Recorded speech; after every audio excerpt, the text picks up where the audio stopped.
Hello everyone, my name is Putty and welcome back to the Dunes of Utapau. We are joined as always by the triage of excellence.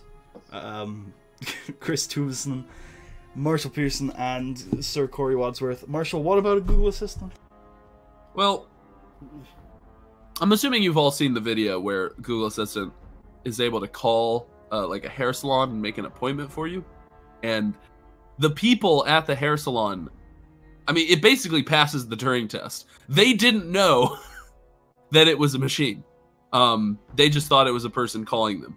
So once again, already a sign that the Turing test is a very fucking, like, it's an awful test. But also, it's terrifying. Well, also really cool. I'm terrified, like, in a sort of arousal sort of way. Like, I can't wait. I knew that would creep out.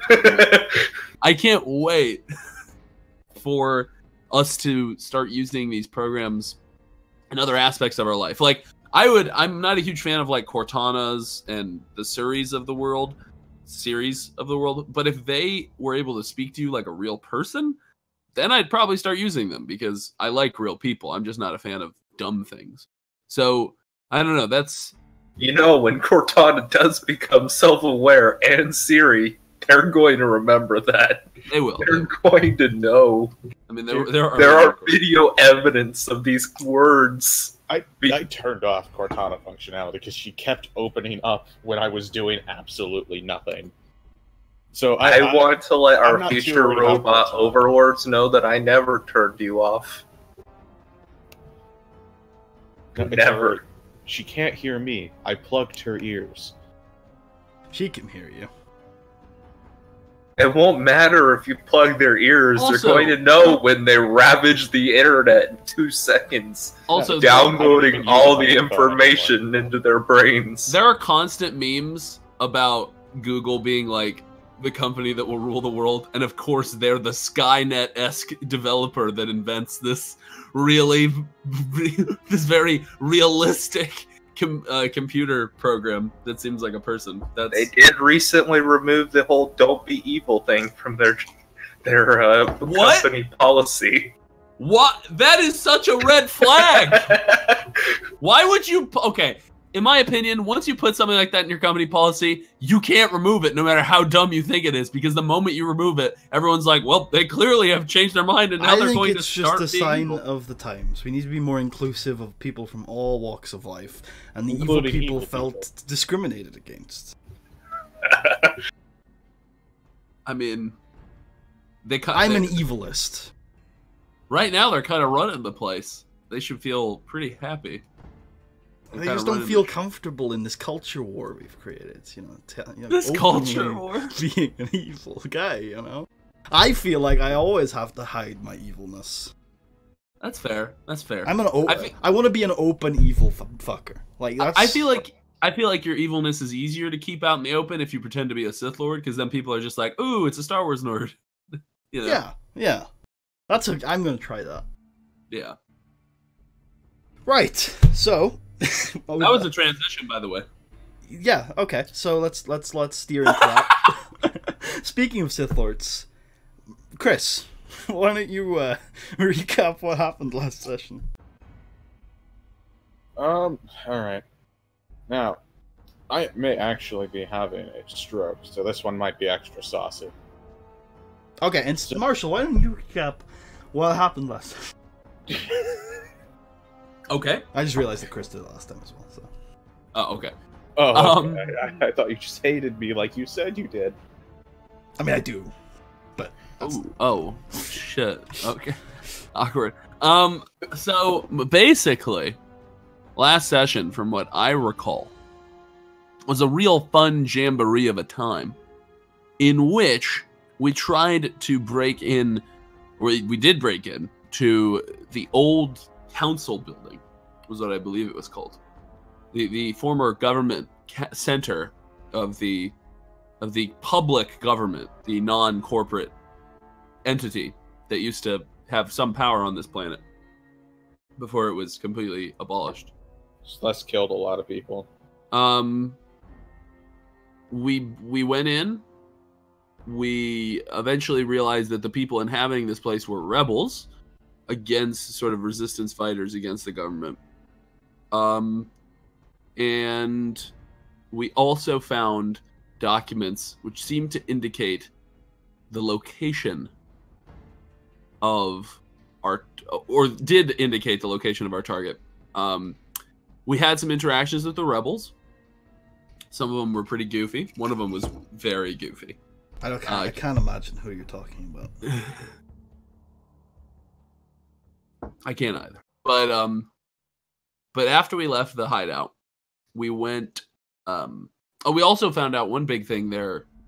I think for the grand design of the campaign is that the soldiers that were fighting us, or the mercenaries that were attacking the resistance headquarters, they had been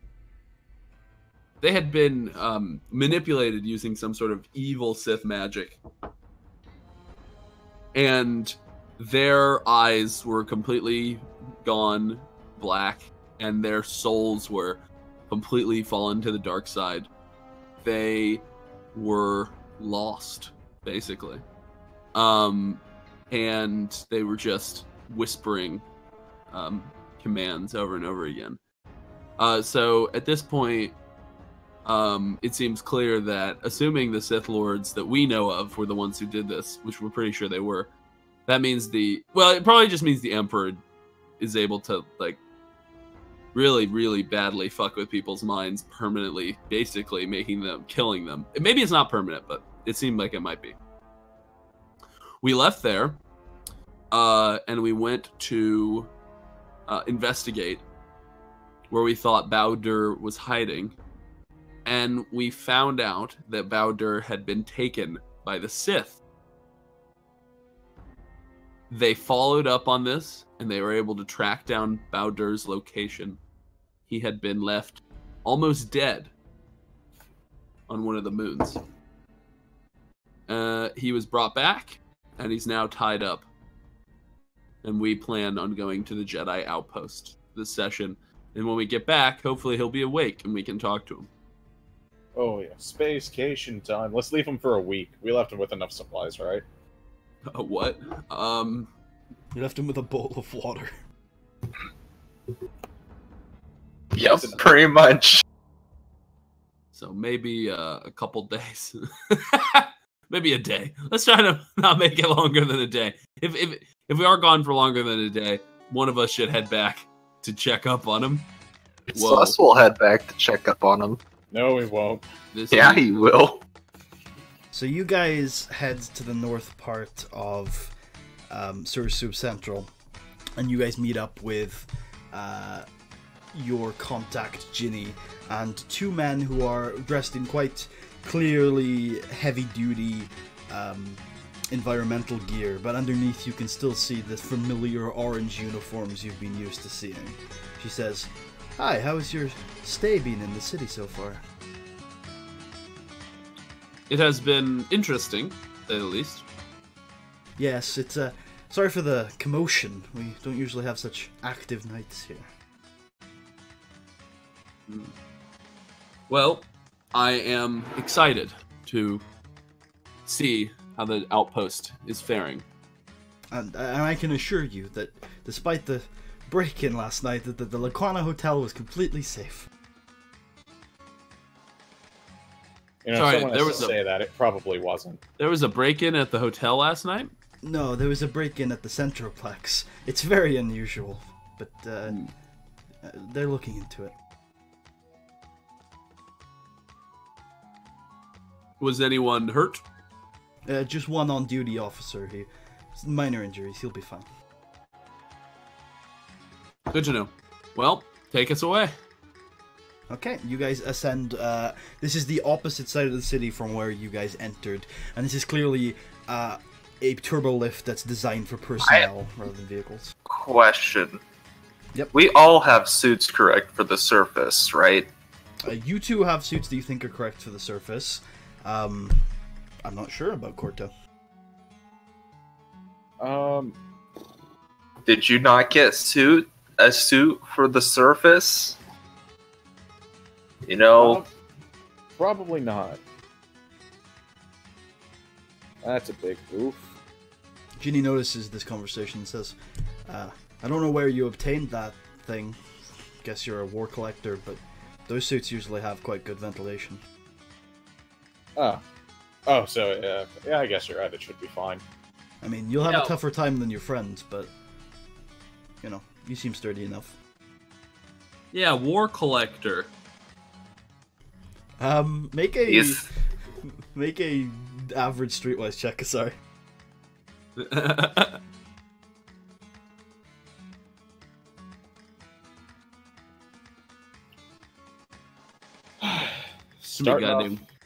Starting off pretty spicy. Your mom is spicy.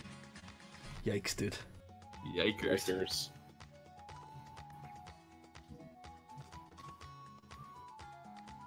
Oh, fuck. Oof. Everyone in the room seems to completely ignore the comment and is very now convinced that Corto is safe and couldn't harm a fly.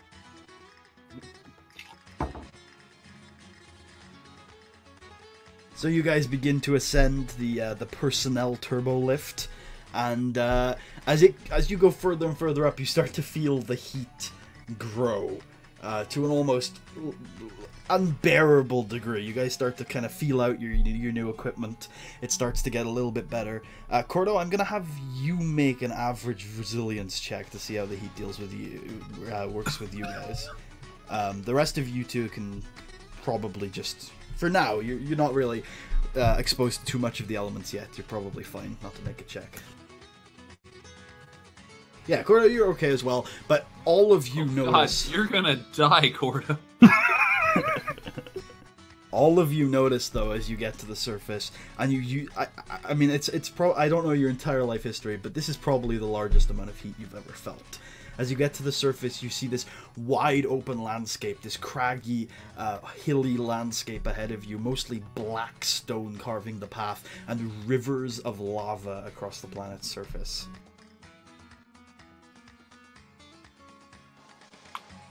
I've seen something like this before, right? In a dream. In a vision. Yeah, you would have seen something quite similar. Not rivers necessarily, but you saw a lake of lava and some black stone near it. Very similar picture. You could definitely make that conclusion. reminds me of the time I had to hunt someone in a volcano. That what? What? Listen, if they were willing to hide in a volcano, you probably should have let them go. The place is full of lava. I mean, it wasn't that hard to follow. It was dormant. Ginny laughs at Corto's comments and says, "The Philosophians would like you."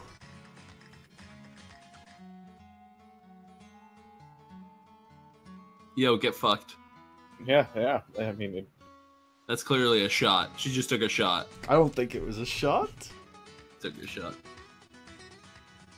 Just made a joke about how the Philosophians could easily hide in a volcano and get away with things. Yeah. So, yeah, in front of you guys lays three relatively sturdy and bulky land speeders, quite thin, like motorbikes. Yeah. The Ginny says, I will not be accompanying you any further, but these constables will escort you on the way. The trip should take just under a day's travel if there's no interference. You'll have to take the long route around, and there's an outpost on the way that you can stop at for resupply. Good to know. Quick question. Is it a day there and then a day back? Yes. Of travel, it's not a 24-hour trip. Probably around 7 or 8. No interruptions. Ginny begins to descend down the turbo shaft. You guys sure we left it with enough supplies? I mean, he's not going to die of thirst or hunger in 2 days. Yeah, but he might start screaming for help. What are you two talking about? One of the constables asks curiously. Kasari's like so far away from them right now. I'm a Jedi. One of our I say one of our friends is currently unconscious, and to keep him safe from recent events, we had to leave him in a locked room with only water, because that's the only thing we had. I'll say easy deception. Deception because you said friend. And that's how you can smooth over this conversation. Also, you left out the part that he was tied to a bed. Like, the room wasn't what was locked. I mean, it might be, but... Is the room locked? No. Oh. I don't think so. Wait. My room. Wait, it's a hotel room, so, yeah. If it Oh, looks yeah. if it looks like any hotel room, it would be locked. Well, it would be your guys' choice. Okay, we'll say it's locked. Because you guys have the keys. Yeah. Because if someone tried to take him out... I mean, I don't think anyone's that trusting to just leave their doors unlocked when they leave. Canadians. Hey? I mean, are they really people? Wow. Have we had any evidence of this? Wow! Wow! Buddy, I'm not sure. Oh, okay, it's okay. Karma just happens.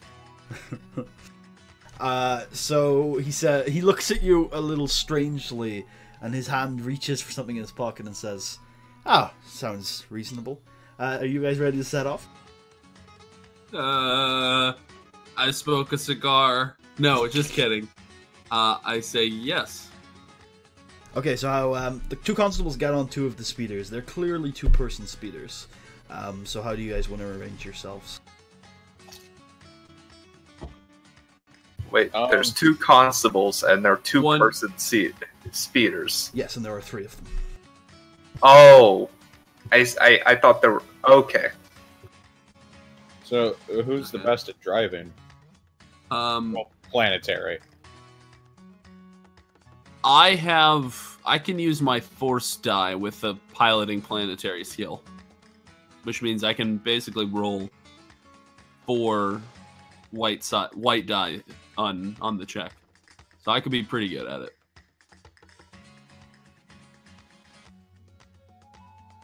Okay, I mean, I've got. So I'm just, unless someone else has like a really good skill. I mean, I've got 1 yellow, 4 green, so I'm fine with that. Oh, I got shit! I got actually 2 really good. yellow, 2 green. Oh, never mind. One of you should do it. You guys actually have the skill. Okay, I'll do it. Yeah, I was gonna say you got the more proficiency die. All right, what's the organization for you two then? I will get on one of I'll get on the speeder with Celeste. Okay. I guess I'll get on one of the constables' speeders. So the constables, they introduce themselves as Jordan and Jason. Which of the Oh, two? they're already gonna die. I mean, so which speeder do you get on? I'll get on Johnson. Neither of them were Sounds like a named dick. Johnson. Well, that's good. I think that tells you a little bit about Chris's current interests. Wanting to get on Johnson. Yeah, it's almost like I made that joke. Giggity, go. Okay. If it was just a joke, what are their actual names, Chris? Well, I'll get on Jordan's then. Okay. Okay, what's the other guy's name?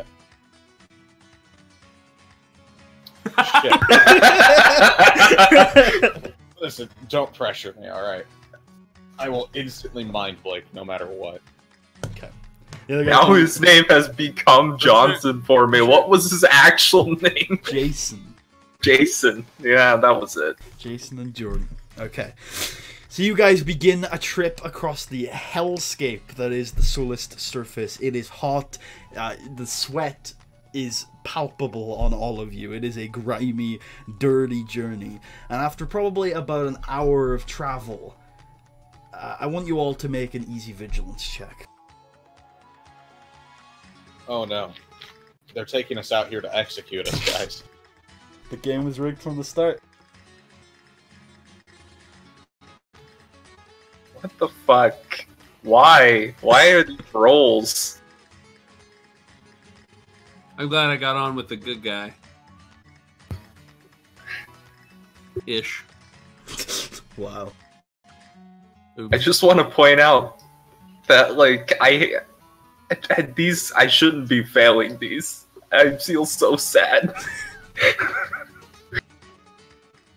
They've all been easy. Okay.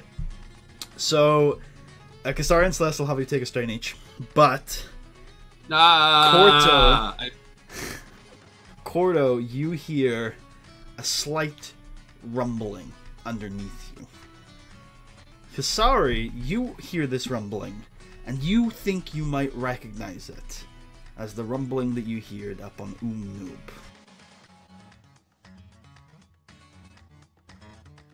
Noob? Mm-hmm. Shit, dog, it's an Alaskan bullworm. The rumbling from the, Didn't we hear rumbling when we fought those creatures? Those little things? The memes? They were called memes? Mm-hmm.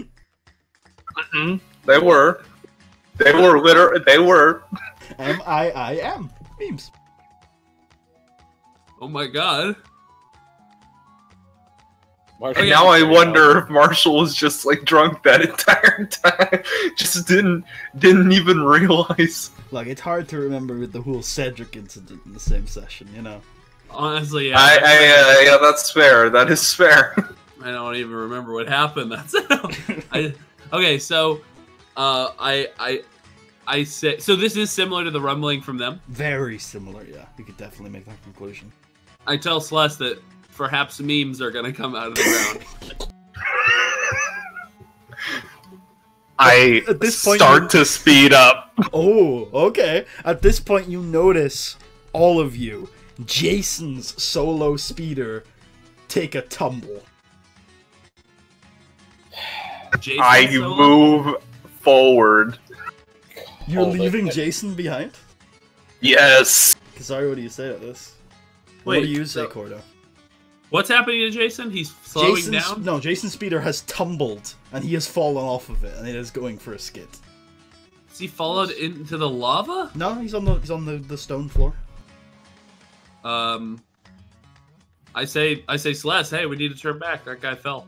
Jordan, We don't immediately need the skids. turn back. He's a constable. He can handle himself. Okay, well, at least slow down so they can catch up. I'm not going to be there when those things come. What? So you're just gonna leave him to die? I have PTSD of beams. It's worth mentioning at this point that Jordan has immediately pulled the brakes and is intending to go and assist with Corto on his speeder. We look I'll like go and real assist as well. assholes right now, Celeste. Just turn around. They can catch up later. Celeste, I We want you to look make like a you- hard planetary piloting check. Okay. And I'm gonna add 2 setbacks since you sped up.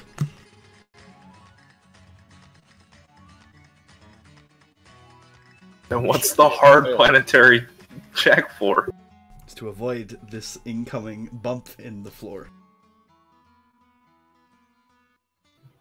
Well, if there was ever a time to give me a success. Okay, so you successfully do so.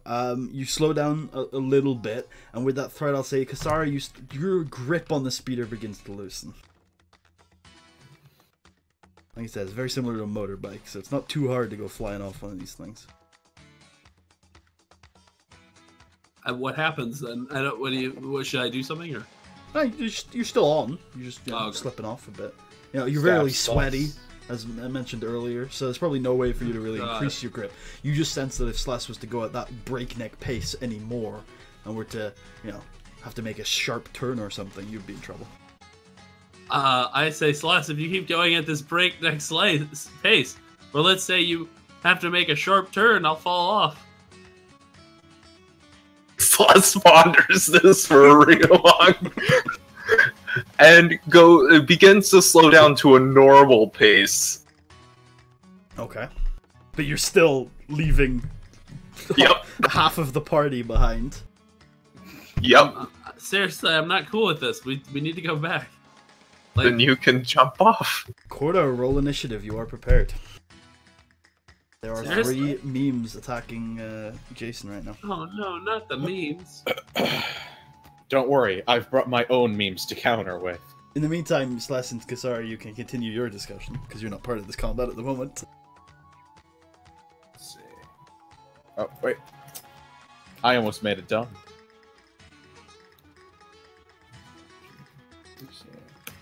Or you guys could not continue the I conversation. say, are you seriously not going to turn around for them?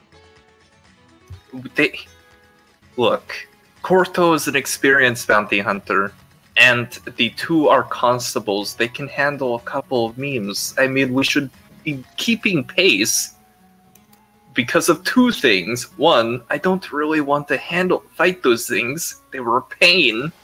Okay. That seem to apparently really like to kill Trandoshans. And 2, we have to get there as soon as possible so that we can get back as soon as possible for the bounty. Yeah, but when we get there, I mean, we'll have gone ahead of them. We may need the constables for God knows what. They may have keys. They know the area. It seems foolish to leave them behind. I mean, isn't it a manned temple? We don't know the situation at the temple. I mean, if we No, don't... we know for a fact that the temple might be abandoned. Something bad might have happened. Because there have been Then why would the troubling signs. constables be capable of handling the situation better than a Jedi? They know the territory. They know the planet. I'm not from here, nor are you. At this stage, I'm going to say you can continue this conversation at the top of the initiative order. Corto, they are at medium range from you and Jordan, and they are going to begin. They turn. Actually, no, they're short range from you and Jordan, and they turn with Jason down, and you don't know in what condition. He doesn't look good, and they're going to turn towards you. They're like burrowing kind of mole rat-y creatures. I'm not sure if you fought them on Sulon as Merkava, and they're going. Played as one. Oh yeah, you did. You're gonna. I'm part of the reason they were so effective. You're gonna. All 3 of them are gonna come and engage with you and Jordan, and they're gonna try and hit you. Okay. Do you have any melee defense? Do 1.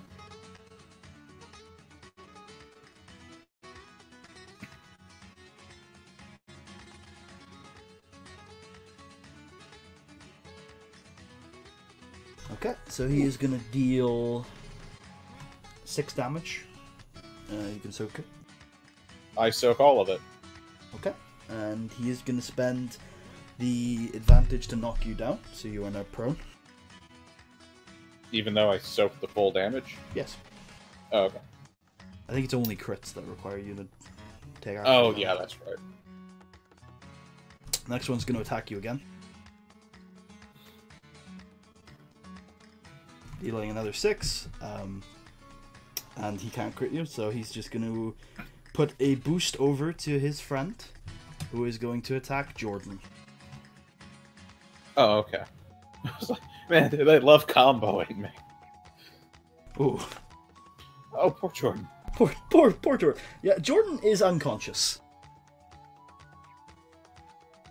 So you watch. So first one whips its tail at you, knocking you down to the floor, but not doing too much damage. The second one goes after you again, very ineffectual. But Jordan is so distracted by the onslaught that you're undertaking that he's not taking any sort of defensive stance, and he gets whacked straight in the head by one of these tails, and he's not in a good way either. He falls unconscious next to you.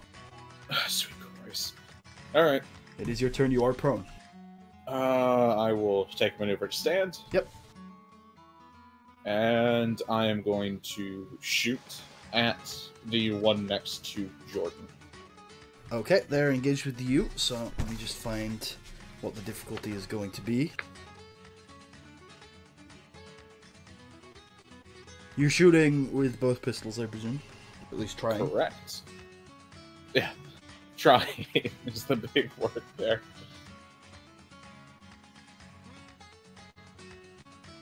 I always lose where this is in my cheat sheet. I think it's going to be 4 difficulty. Because it's 3 with engaged. And then it'll be 4 because you're shooting with both. I thought it was... No, yeah, it is 2. It's 2. So it'd be 3 because you dual wield. Okay. do they have any adversary? They have 1 adversary and 0 defense. So it is going to be 1 challenge and 2 difficulty.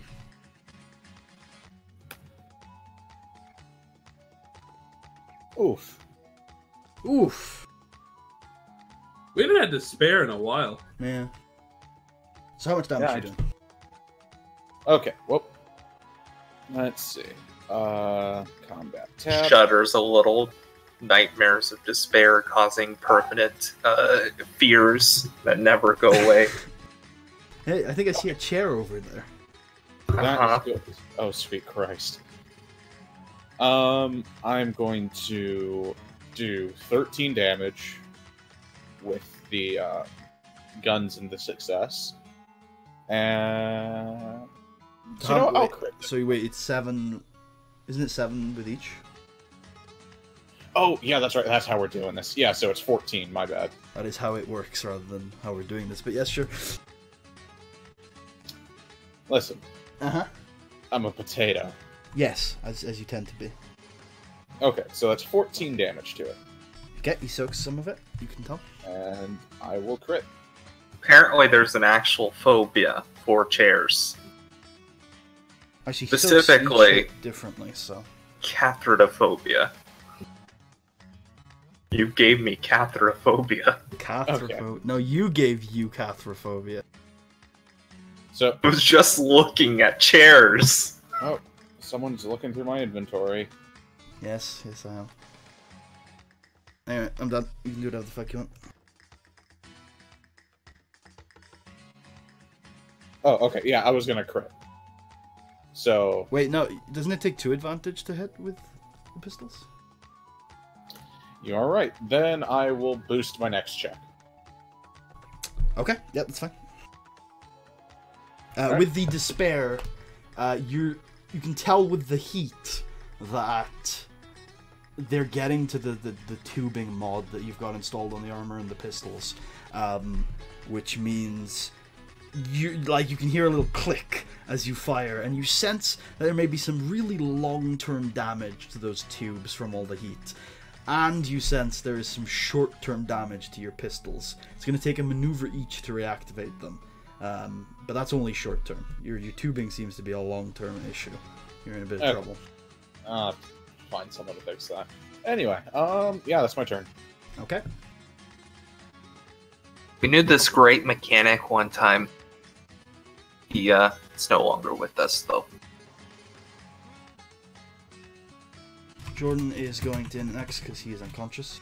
And you guys may now continue your conversation.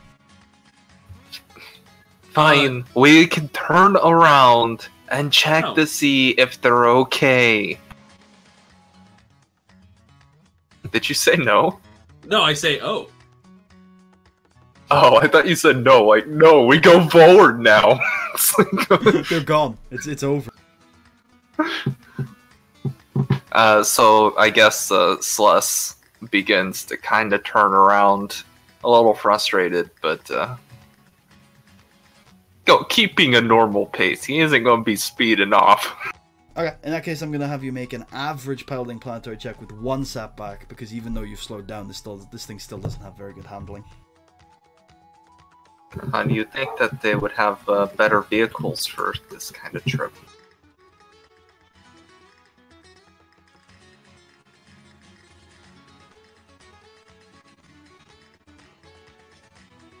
Okay, so yeah, you definitely keep a good pace, nothing gets in your way and interferes, so you can join the initiative order at the top, like next initiative order, at the top of this current turn. So, going back to the memes, the wholesome memes. With Jordan down and incapacitated, the only intruder on their territory is now the evil Mandalorian, and they're all going to try and hit you.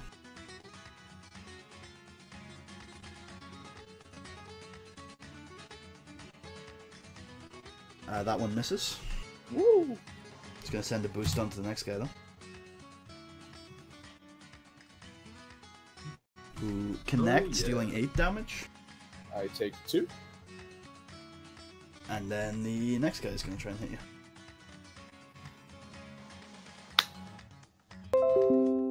and misses. A largely ineffective barrage of tail swipes as one of them just catches you a little bit, giving you a little bit of pain. Ow, that stung. Okay. So, I'm gonna shoot the one that I shot already. You need to take 2 maneuvers to reactivate your pistols. Oh, well, yeah, I'll do that, taking Take 2 strain. strain. Yeah. Roll. Same roll, right? Yeah, 1 challenge to difficulty. And a boost. Yes.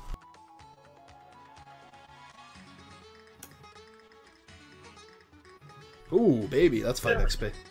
That's a lot of damage. That's at least 10 or 12 That's a lot of meatballs. damage. So, let's see. Well, first things first, I'm gonna do 16 damage to that poor chap. You're gonna have to phrase it as each pistol shot for soak purposes. So get in the habit of doing that. Oh, then it's 8-8. Okay. So that leaves me with 1 advantage and 2 triumphs. You know what? Could I blow the 2 triumphs to have the other 2 flee? Yes. Yeah, I'll let you do that. Okay, yeah. Okay, you shoot 2 strong charges. Very as you reactivate your pistols, a little bit of energy was left in your tubing. Not enough that you think that the tubing works, but there was a little bit of energy left, and so a very large flash appears as the blaster bolts leave your pistols, firing into the guy into the meme that is still alive and standing. It's a very sturdy animal, but the other 2, seeing the flashes, kind of fall back on over each other and start burrowing into the ground. Nice. Okay. I'm feeling much better about this encounter now. Alright, that's what a double triumph will get you, I guess. That's my first one. I don't believe that. You've been playing for No, like it a is. year. I bet Merkava got one. Nope. I don't believe you. Never. Never. Not once. Anyway, end your turn. Okay, yeah, no, that's, let's see. And it's next, and back to the traders. That's not next. That's next.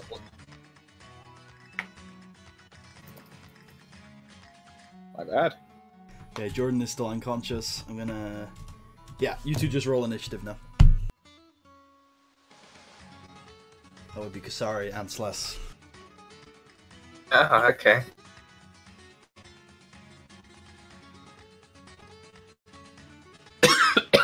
Oh, you're definitely prepared, by the way, so it's cool.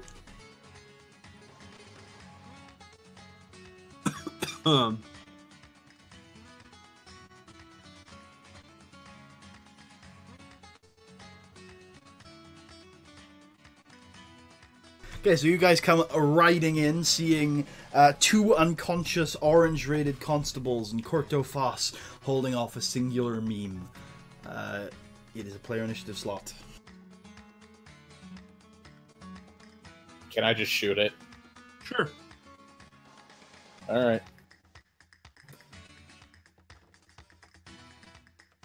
Before you roll to spare, your entire suit blows.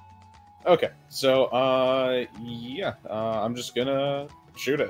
Actually, you know, I'll aim once to get that boost back. Oof. That's a lucky boost. Oof.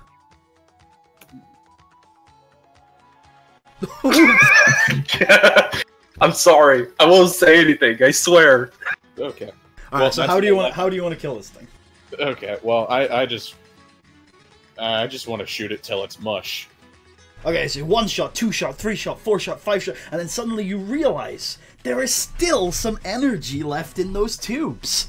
Like, man, you thought they weren't working, but clearly they are. And so you activate your double linked ability, and you're ready to just finish this thing off, and you shoot this giant glob of blaster energy, blowing the meme into pieces. And as you do, your tubes smash and explode, and the glass falls all over the floor. Those are never getting repaired. God damn it. And, you Is guys this can for roll his for strain pistols? recovery. Sorry, what was that, Slash? I said those were his pistols? No, the tubes. No, he had a mod on They his were an armor. attachment. Oh. I'm just gonna delete those. that from your inventory. Oof. I like how we come in riding into battle, don't even do anything, and get a roll for strength recovery. Yeah, boy. I mean, you made the choice to come back. You don't heal anything, though. Fair enough. And obviously, Kasari doesn't need to roll. Well, yeah, no, because she's got her full recovery if she's under encumbered. Alright. Oh wait, no, No, you're over. Yeah, because you've got the. because of the stuff. suit. I was a damn fool. Oh shit. Wait, how much does the suit weigh? Because I was never given those stats, I don't think. They were pasted, but I can go find them again. Oh. Whoops, sorry. You heal 5 strain? You crazy, crazy person. I feel healthy. So, real quick, can I still attack with both my pistols, or am I limited to one now? No, you can still attack with both. Okay, just wanted to double check. You're just no longer mechanically enhanced. Okay. So... What is the name of your suits, Les? Have you at least got that for me, because there's a few. What is the name of my suit? Mhm. It's the same one as Kasari. What's... I don't know. Kasari bought the suits when I was dealing with Chris. We have the suits meant for the surface. We didn't get heat cloaks, thermal cloaks. Okay, is it probably then subarm surface gear? That's the one. Okay. Then the encumbrance is 2. Oof. Yeah. We also got masks. Okay, I will paste those once again into the Starburst chat so you know the effects for upcoming checks.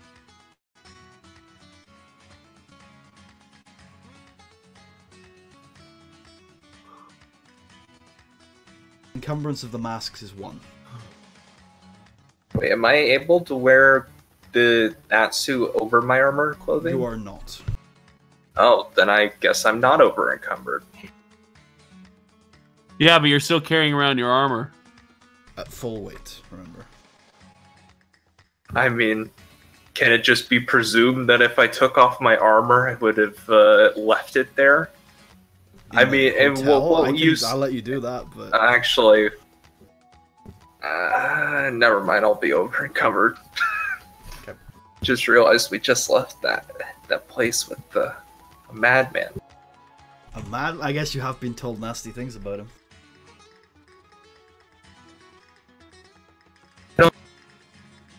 I don't know if Celeste actually thinks he's a madman, but Kasari thinks he's force sensitive. It's definitely a fair conclusion given what she's seen. Okay, so you guys are left with an unconscious Jordan, an unconscious Jason, a wrecked speeder, and 2 not wrecked speeders. What do you do? This is unfortunate. yeah, so it looks How like we'll wrecked? have to leave them anyways. How wrecked is the wrecked speeder? It looks like some light maintenance could get it working again, for sure. Who here is good with maintenance? Oh. Before you do that, though, you just took some strenuous activity in the heat, Corto. So I'd like you to make an average resilience check with 3 setback for the conditions.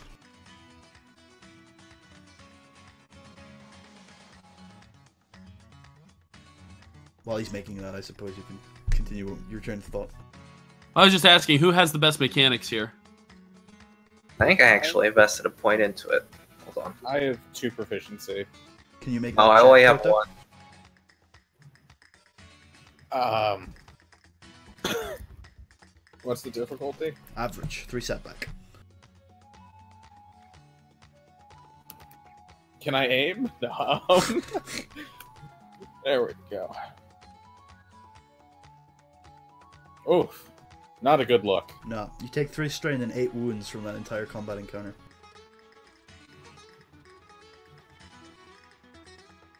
You feel burned. While Corto is clearly dying, I say, "Hey, Corto, Corto, do you know how to repair this speeder? Maybe with your mechanical knowledge." I can try.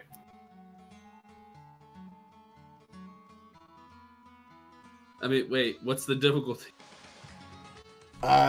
You surmise, I think, taking a good look at it, that it would probably be, you know, for a mechanic, for a trained mechanic, it would probably be an average day at the office, you know? An average day at the office. But these definitely aren't the optimum workplace conditions, so they would probably give him a setback or two along the way. What I'm saying, Corto, is it's an average mechanics check with 2 setbacks. Yeah, I got it. Alright, you get the speeder up and running again, although as you do, you notice some of the fuel dripping onto the stone below. This speeder definitely doesn't have as much fuel as the other two at this point. Is there a hole draining out of it? He fixed that eventually. He just lost a lot of fuel. Oh, okay. Well, the way I can see it, if this one runs out, that checkpoint. Well, yeah, we can make it to the checkpoint, but also if this one runs out, we can siphon fuel from the other two. Yeah, that's actually a good plan. I high five. Sorry. Okay. And what do we do with the 2 unconscious men? We load them onto the backs of the 2 speeders we have. 3 speeders we have. Okay, but I'm not piloting the speeder that just went flying off into who knows where. I'll take that one. Fair enough. I'll take the other one then. Also, you two are paying the constables because it was you two that wanted to save them. Can we? Okay, let's make the check. What's the difficulty? Honey, please, Check. some conflict for this. Yeah, Slash, you take 2 conflict for this whole ordeal. What check are you making, Corto? no, to drive the darn thing. Oh, We need to you go. won't make a check until there is adversity in your way. Until Driving you it die. is fine. You know what? You can drive a speeder. It's just whether or not you can drive a speeder in tough conditions. That's what the check comes in for. When a shitstorm hits the fan. Oh god, it's not just shit, it's a shitstorm hitting the fan next. Actually, I'll say, because you two have proficiency, you don't have to make a check, but Kasari, you can make a simple planetary piloting check to make sure that you can drive a speeder, just in average, and you can't use... Actually, no, I'll let you use your enhance for this too. Okay, yeah. Kasari's gonna catch on fire. You can use the force to turn the keys if you have to.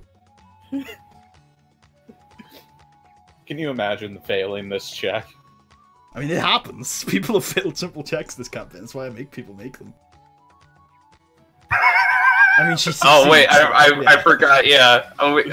She wouldn't succeed without the force enhance. So you literally use the force to turn the speeder on. I mean, I imagine I use the force just to figure out how it fucking works. Yeah, Like- you're just like... Like, because kind of like when Luke literally just turns off all the auto navigational stuff on his ship, on his fighter. I'm basically just doing that. I'm like, look, I don't trust all this mechanical bullshit. I'm just gonna use the force. At this point, I want Corto to make an easy knowledge education check. This is in response to Sless's comment about them taking the constables. There's some information that Corto might be able to figure out if he's educated enough.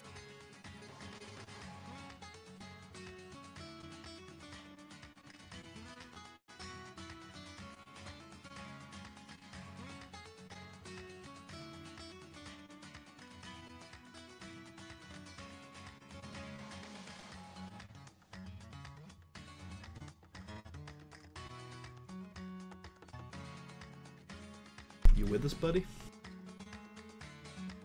Chris? Chris? Sorry, I'm cutting out. Can you guys hear me? Yeah, we can hear you. Oh, okay. So, Did you could you hear me? us? No, I haven't been able to hear you guys for like 2 minutes. 2 minutes? You talked like 30 seconds ago. Okay, anyway, make an easy knowledge education check. I think I fixed it. I'm not sure if I can make this check though. Well, you have destiny. Try it. Nope. You think that carrying the constable on the speeder that has less fuel will not cause any problems at all? Yeah, should be fine. All right, Uh-huh. you guys keep going. You're gonna try and keep pace with each other. Do you know where you're going? Well, time to turn around and go home. We failed. I mean, you've only been out for an hour. You could definitely make your way back to Surasub Central without a problem. I think, honestly, that's our best course of action. Kasari?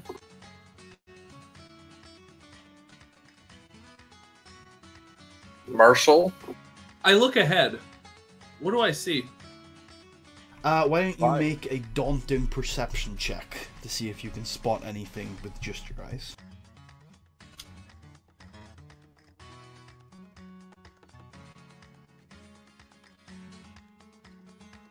You see, there are particles in the air, like some sort of storm is brewing above you.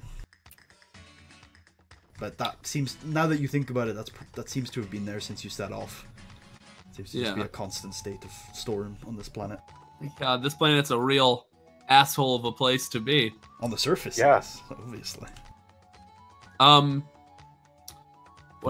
think below the surface it's just as much of an asshole. Well, Okay. the Solistans disagree, but that's a fair. That's where all the shit comes from. So, I am going to use the seek force power to seek the direction of the outpost between outposts. We're all gonna die. Okay, I will have you make. I mean, this says I have to spend 2 force points. Yes, I know. I like to if it makes sense, I like to make it into a combined force check, which I'm allowed to do. I will have you make an easy easy resilience combined force power to see if you can focus in the heat. With 3 setback from the conditions, but your gear. Whoa. Your gear Also, while this is happening, I'm gonna be right back. Good sir. Yes. What about the removing the setback? Your gear removes some of the setback imposed by Solist's conditions. Oh yes, let me look at that. 3 setback, if you remember, is what I gave Corto. So. What's weird is it Oh, I see what. Yeah, it's because I have them as icons in my notes. So is it 1, 2? I will check. I'm looking at this and I'm like, should I tell the teacher that the textbook is all fucked up? It's all scribbled Someone out. spilled water all over it, and everything's blurry. It's only 1 for that. Okay. For the surface gear. So that means it'll be 2 and what'd you say the difficulty was? Easy. Average? Easy. Easy? Yeah. Well, the respirator says it decreases the difficulty of resilience checks. Okay. Yeah, simple. Okay. Simple with 2 setback? With 2 setback, yeah. Okay. There wasn't a minimum of 1 on that. That's absolutely fine. Gotta love these fucking respirators, man. They're good. I mean, yeah, the breathing definitely helps you concentrate. You filter out a lot of the junk. Oh, man.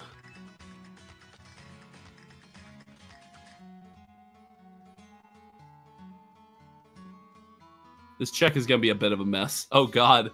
I didn't even succeed by that much. I mean, it was pretty good, but... Okay.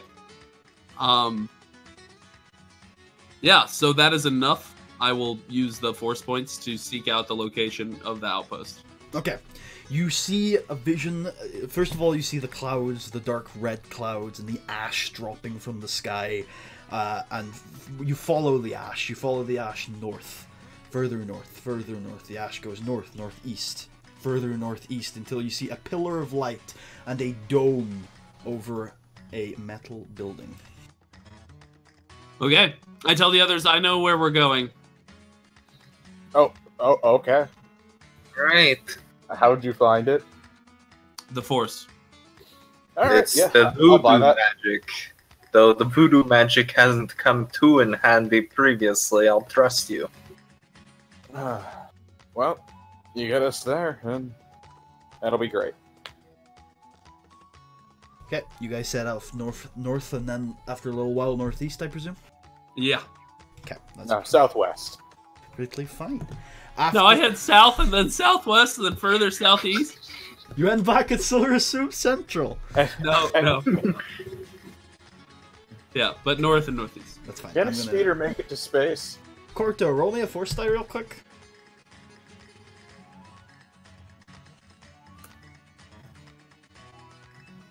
Alright, so about 2 hours later, in the far distance, probably, it's a very flat landscape, so you can probably see that the dome you saw in your vision is about 30 to 40 minutes away. Corto, you begin to hear from your engine. I'll figure out some way to tell them that, hey, I could use some gas. Okay. Well, let's stop here and do the siphoning. Yep. I mean, we're just 40 minutes away. By speeder.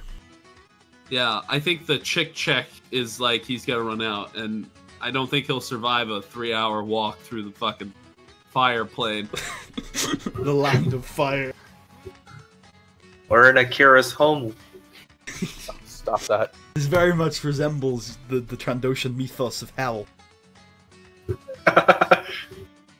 where you go when you have a very low score. Oh no! Or better, worse. You have to Better hunt yet, you memes have for the rest of your negative time. No, there are worse fates if you have no score. If that's what you're gonna say, Cordo. Worse fates. No, if you've only ever saved Wookiees from other Trandoshans. Yeah, here in Trandoshan Hell, you at least get to hunt the memes. That's just all you get to hunt. And they just beat you to death with their tails over and over again. As you could never stand up again. When you have no score, you never get to hunt at all. Turns out it's just like a chill, like, heavenly coffee shop that everyone just hangs out in. So many hipsters! Hell for Nar Shaddaa is being in by the dumpster behind Jimmy's place after seafood night. Oh no. So you guys slow down and stop, and I'm assuming, Corto, you attempt a siphon? Yes. Alright, you don't have a ton of great tools, and the conditions are very difficult for it. The ash in the air might fuck up the fuel if it's left exposed for too long. The heat might mean you lose a little bit. Would my utility belt have anything that could be useful for siphoning fuel? You definitely have something that could be useful for siphoning tool. Like maybe if it had like a tube, yeah, or some sort of tube. Or even like a funnel, that would also help. I hand him the Is this the liquid tube. fuel? Yes. Okay. So the tube, And you have a tube. yeah, I hand him the tube. Okay, so the tube definitely eliminates the tools thing, but there's still a lot of ash in the air and a lot of heat. So I'm going to say it's Imagine gonna... that. Also, Go on. since I contributed the tools, you siphon her fuel. I don't. That selfish. I don't want to make two. I don't want. Alright, fine. I'll go over to Kasari's speeder. It's going to be a hard mechanics check with 2 setback and 1 boost. And I'm going to upgrade it, so 1 challenge, 2 difficulty. Okay. There we go. I'm collecting conflict. Oh, thank God, at least I got the triumph. So you successfully you have in your assortment of tools a small container that you've successfully managed to siphon some fuel into. Maybe enough to get you to the outpost. But you lose a lot of Kasari's fuel in the meantime, for one thing, and you think that if you were to try to put it into your speeder right now, you just lose it. The ash is thick in the air right now. The heat is too strong. And this was a lot of manual labor, Corto, so why don't you make an average resilience check for me with 3 setback? Oof.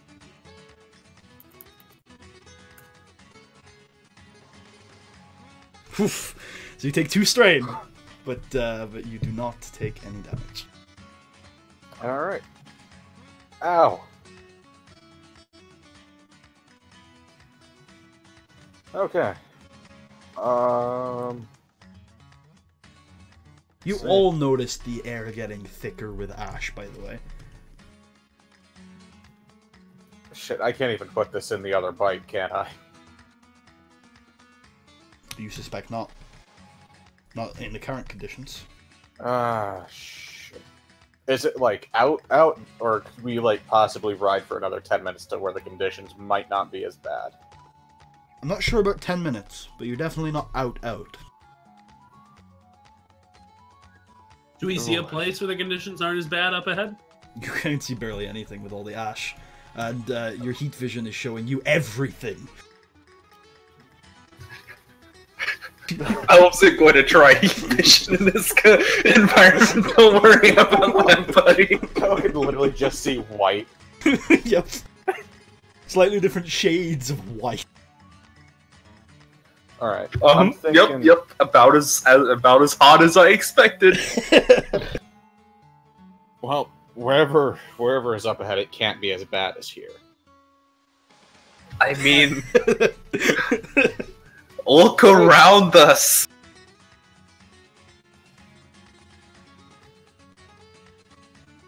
Well, I mean, I have a question, Putty. Yes. This isn't really a force power, but at least I don't think it is. Could I try to form a bubble around the speeder that pushes back all the ash? I would say that would probably come under protect. That is not a force power I have, then. Yeah. Unfortunately. You could... Do you have move? No. Those would be the two that I would say that you could do something with. If you had, like, protect or move, we could jimmy something. I have influence, ebb and flow, seek, enhance, and bind. actually, Well, you can use Seek to remind us how far away we are. you know, can I just flip Destiny to have like a piece of filter paper? I feel So I like could that put- would be too much of an easy solution for a crucial story problem Wait. in front of you. What was the reason that we There's- can't fuel it? There's too much ash around us. It's And the just- ash will get into the gas tank? Is that the problem? It's a mixture of Yeah. ash and heat. The ash could contaminate the fuel, and also he loses a lot of fuel with the heat as well. So it's just the transfer would... He might lose... a Well, lot of fuel. actually, hold on. Could I, in theory, use one of my sets of tuxedo bandages to filter the fuel? Probably not, because if you put the tuxedo bandages over the fuel, you sense that would contaminate the fuel. If it touched it. Oh. Stuff is really sensitive. Jesus Christ. Well, its sensitivity is certainly increased by the tremendous heat.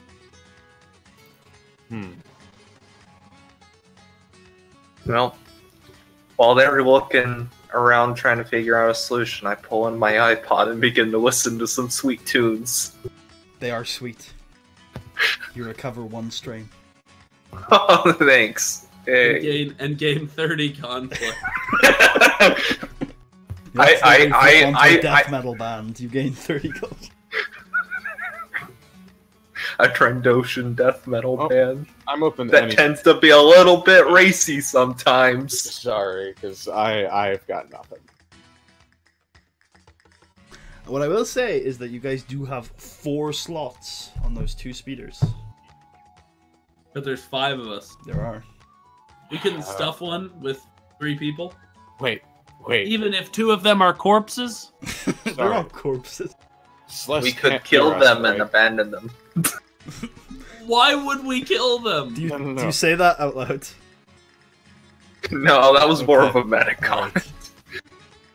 Sorry. Come here. Toe, you take 1 conflict. Celeste does not. I come there. We could leave Celeste. No. So, to your earlier question, Kasari, you think you could? You think it would be really tight, and if you had to, like, make a sharp turn or anything, there were going to be trouble. Okay. Why I say- don't we just let the 2 unconscious people drive? I say, And all 3 of us will get on one of them. I say we're gonna push on ahead as much as we can get with this speeder. When it runs out of gas, then we'll move the 2 unconscious bodies onto the speeder that you're driving, and I'll get back on Celeste's. Okay. All right. Let's get going Oh, again. I wanted to see Kasari pilot the speeder with the unconscious bodies. It would have been a feat. I mean, we're gonna go slow, I think, once we get the unconscious bodies on, but Slower, but slower. Well, yeah. Begins to speed up. Okay. We're not even going yet. So you guys are gonna get the last out of that speeder, though, right? Yeah, we're gonna in the blind hope that it may lead us to a brighter place. Yeah, actually, Cordo. Cordo, roll me a force die real quick. Yay! It doesn't get. Why better. did it look light? It doesn't. It's get better. it freezes for us because we don't get to see the roll thing. It's weird. It's only for the person who makes the thing. It freezes on the first result, which is a white. That's torturous. I noticed the other day there's actually a hardware acceleration option in Discord. Trying it on or off, depending on what you've currently got, might actually fix that. Yeah.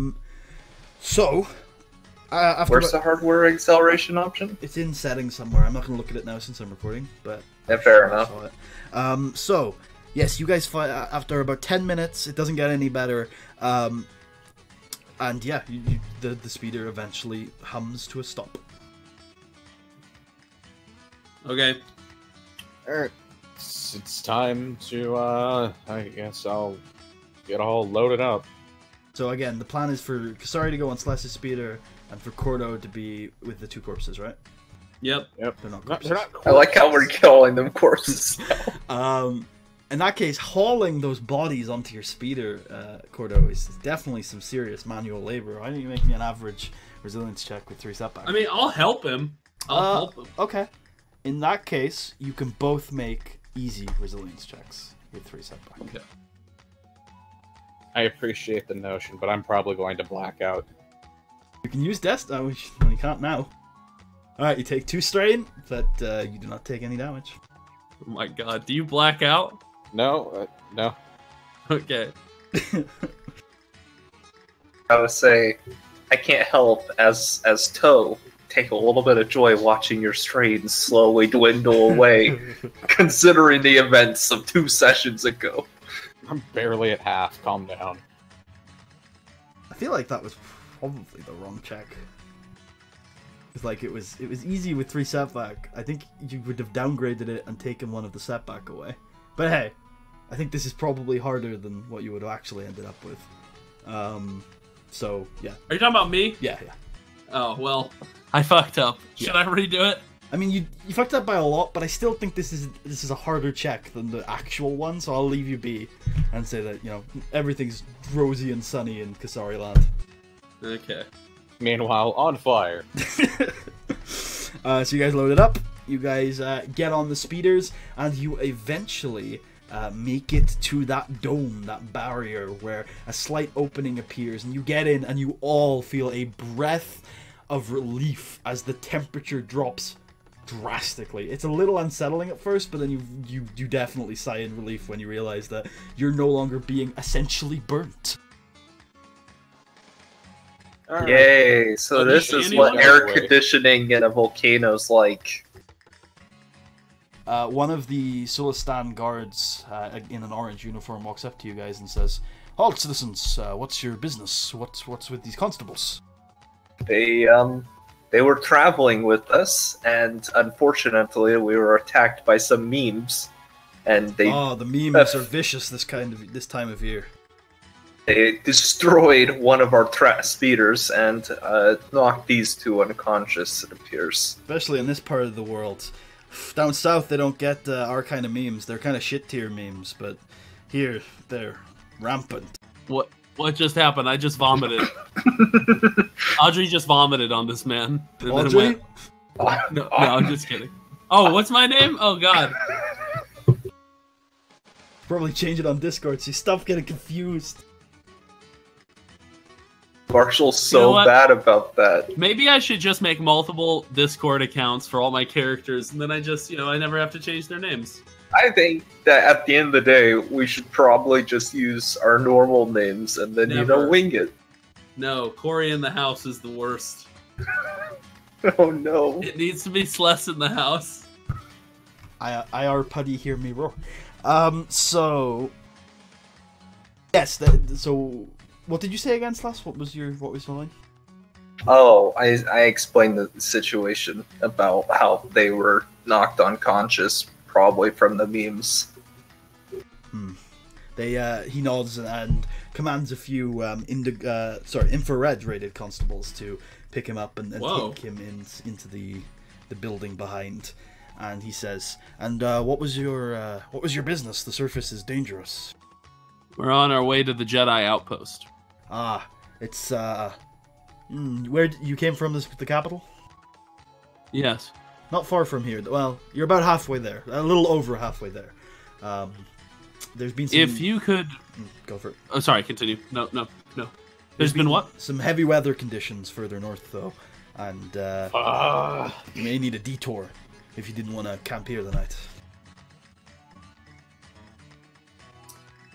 Could you guys provide a guide to help us finding this detour? Well, if you give us, I don't know, half an hour, these constables don't seem too badly hurt. They could continue their journey with you. That seems perfectly reasonable. That's probably how long it'll take to get the fuel sorted out and rest and Yes, get food and stuff. We'll check the credentials of these constables, but it's likely that they had your fuel needs sorted. So as soon as we've got that sorted, we can refuel you. Sounds good. They have Also, a company policy with the fuel, an annual limit. if it's at all possible for you to do so, the speeder, we were able to repair it. The problem is it ran out of fuel. So there is a speeder a little bit to the south of here, about 30 minutes to the south of here by speeder bike, if someone wants to go recover that. Once the constables are up and running, we'll get its identification number and we should be able to track it. We'll sort it out. We probably won't be able to get it sorted if you wanted to leave today, though. It's not so we kind of prepare teams for outside exploration, if you know what I mean. Yeah. We'll figure it out once the constables wake up. I mean, we could always just have one stay here and head back, and the other one accompany us. We don't technically need both. We could lick them all. I like that plan. Start trying to lick them through my helmet. I think you should take off your helmet and try to lick them. Also, So if Kasari you guys are got a heading to the refresher, Jedi so- outpost, you'll need whichever route you take, unless you go really out of the way. You'll need to head through the Fulu mountain range. As much as we always advise against it, the safest bet is probably to go through Fulu Soup.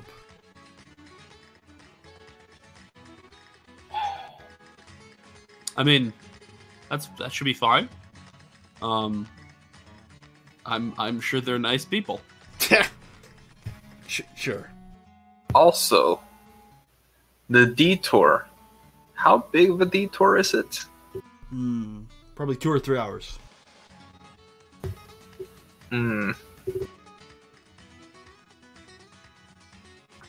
Alright. I think if we don't use the detour, we'll be entering the outpost in a Malastair-esque crash through the front doors. And Slus can make it through one of those. Don't worry about it. And Big damn then heroes, boss. Then we'll spend 11 sessions. At the outpost? Yeah. But it's way smaller than Malastair, so we're just miserable. We're like in hell the entire time. We're literally waiting for help. That is the only thing that's going on in sessions. And We come back, and Putty Putty's just like, keeps no. saying, Putty just keeps saying, 5 minutes have passed. What do you do now? So the guy who was talking to you says, "Well, I'm gonna go see to my duties, but if you need any more help, we have an Indigo Constable visiting. So, I'm sure he can see to your issues." Which Indigo Constable?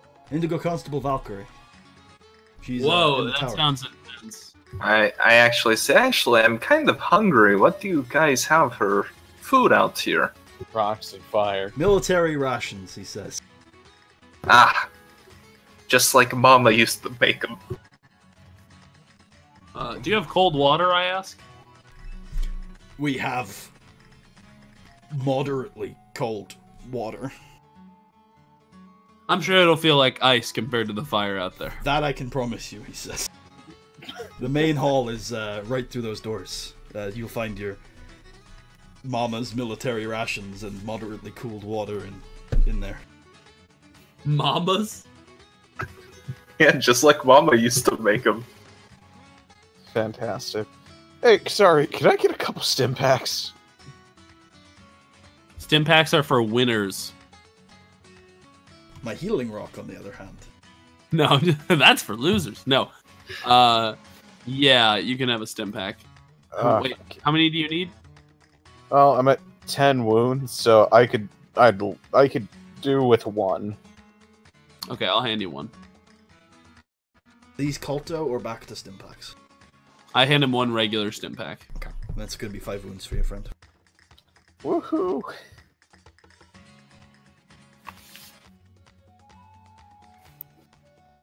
Oh man. 5 minutes have passed. What do you do? Oh no. It begins. Eat military rations I'm gonna and drink a lot of water. I'm gonna try to relax the best I can and take a little nap while we wait. Alright, you take a short nap. Why don't you make a simple resilience check with 2 setback, because the conditions aren't so bad in here. But you're tormented by them though. You still have memories of them. It's super hard to relax with all those memories of the What ash. happens when I roll in your failure? throat. You actually have a really, really bad nap. You dream of the ash getting in your throat, choking you. You think you're gonna die, and then you wake up in a sweat. You're sweating more than when you were out on the Solist surface. Whoa. You don't recover any strain. In fact, you don't take any either. But In fact, you take 100 wounds. you sense that it would be difficult for you to sleep until bedtime tonight. Oh god.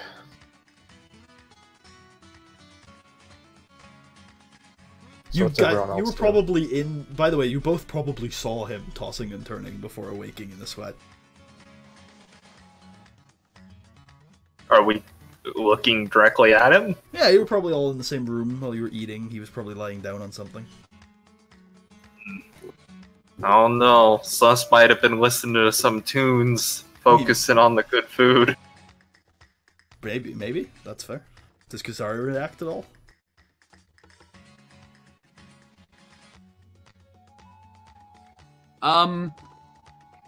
I try to comfort him. How do you do that? Is there tea here that I could make? Sure, there's some tea. It looks a little. God, what simpler. madman makes fucking tea in this kind of environment? Oh, it's iced tea. You don't find any, traditional tea. I mean, I can make cold tea. You can make iced tea. Well, we don't have ice, but I can make cold tea. I do that. Okay. You are comforted slightly, Cordo. You do recover 1 strength.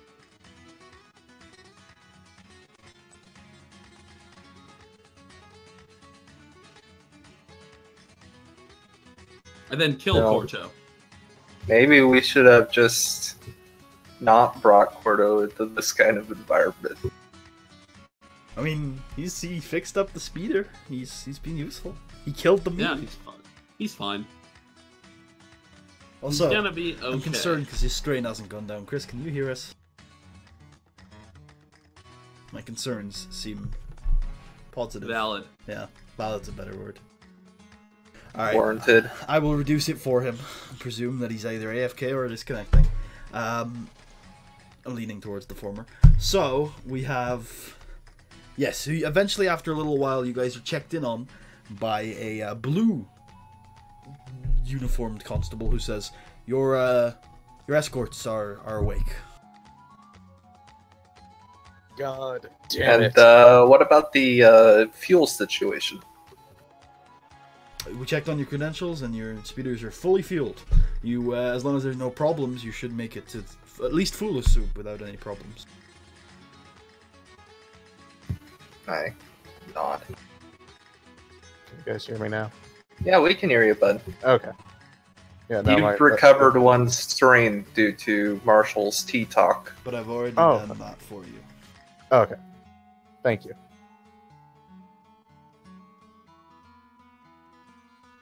I say we head out. Oh, yeah. I agree. You got a long trip. They're just awake, the Blue Constable says. I'm not sure how ready they are. You should go check on them. Okay, let's go head to them. You head to a small kind of very makeshift medical room with two beds in it. They're both enjoying some cold tea. Ha! It's a thing! Uh-huh. I say, how are you guys feeling?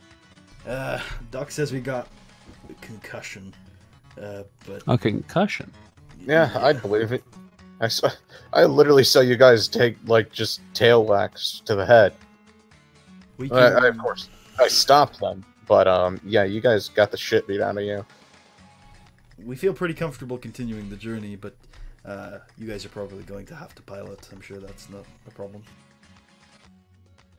Shouldn't be. Well, here's the thing.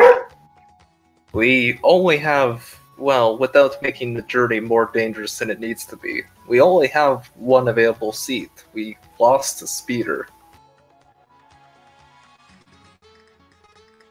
That makes sense. So,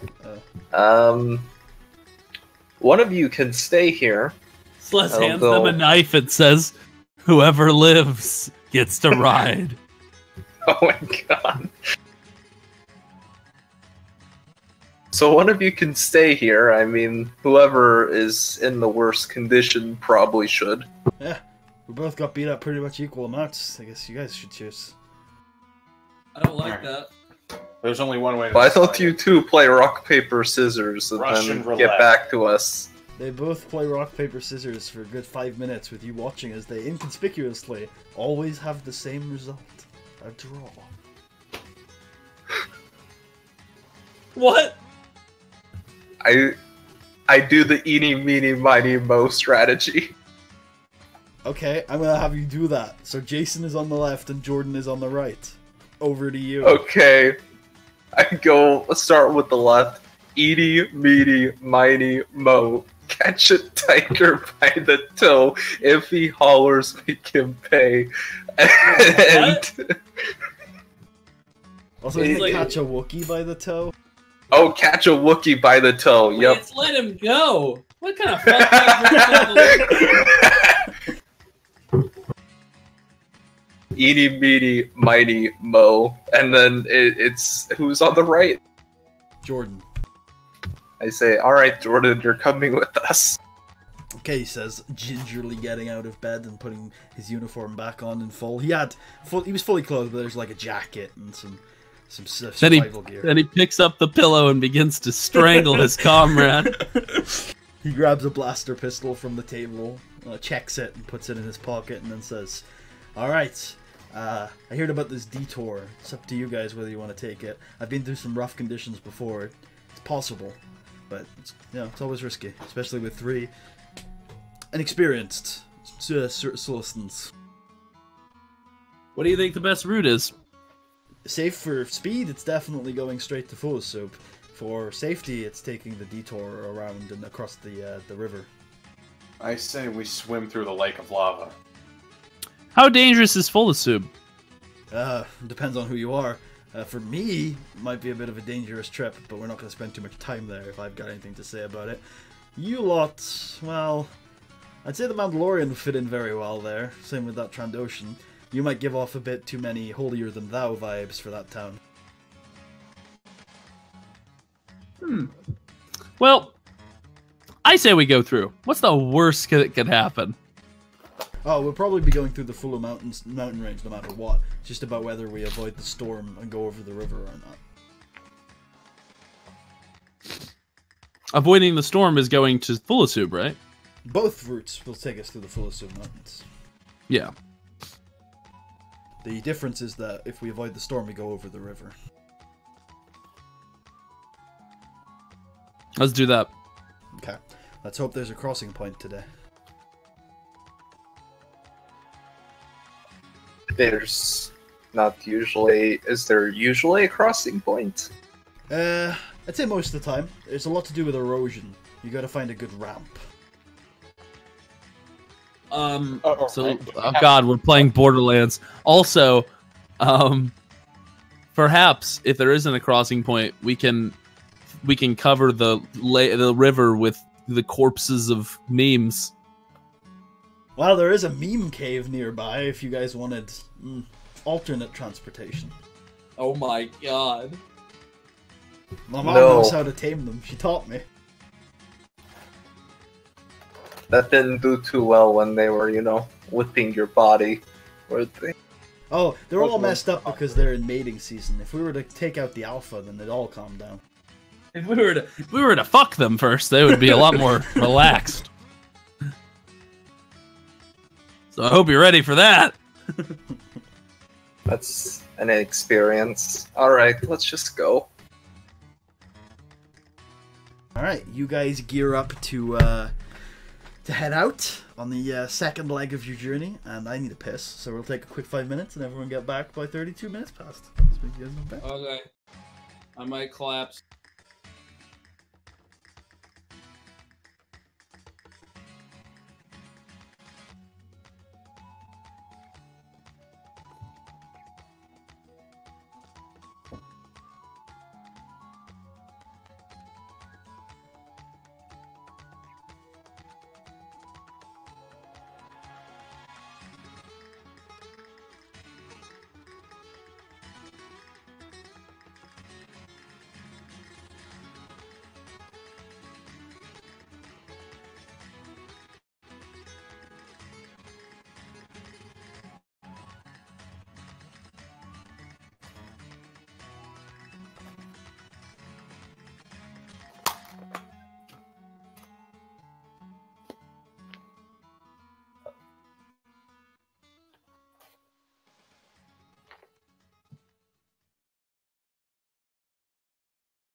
I am back.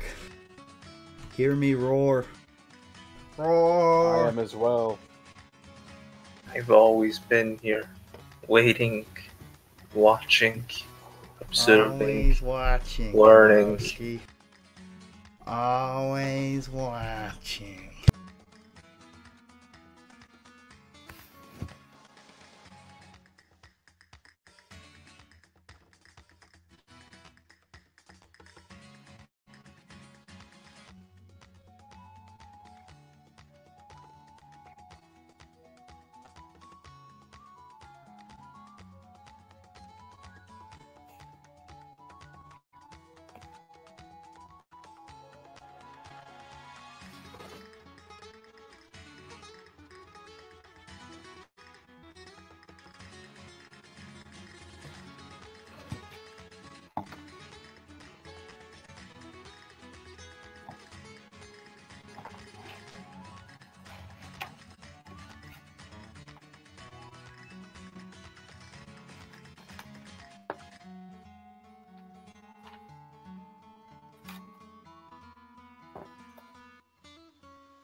I have returned. Welcome back. That's right. Everyone ready to go? Nope. Chris? Yeah, I'm here. Sorry, So- I was chewing. As you guys get ready to head out to the outpost, you do notice a few memes being strapped with with large crates and being prepared to head seemingly south. And somebody, a very tall Solistan female notices you and kind of looks at you curiously before saying, loud enough that you can hear, but quiet enough that she might be trying to not say it to you, but definitely you can intend, like, she's intending for you to hear. All right, we're heading out to commit the genocide against the Jedi. No, She says, I didn't know we were letting aliens into the outpost. ooh. And one of the blue-rated constables says, Mom, she's a Jedi. She's still an alien. Anyway, I've inspected these shipments. Let them go. Let them go. Is there an airlock we can kick her out of? You could kick her out of the dome, I guess. I'm guessing she's a Solistan She is indeed. native. The first female Solistan you've seen. What? Yeah. That's weird. I thought the woman, the person escorting us around or whatever, She and was talking a to human. Kasari was. She was Oh. What they do to the women? Well, God. obviously, they're in the kitchens. Think of how many kitchens we've gone to. 0. We just went to one, though. And look, we found one. Not in the kitchen, though. No, but our proximity to it helped. Okay.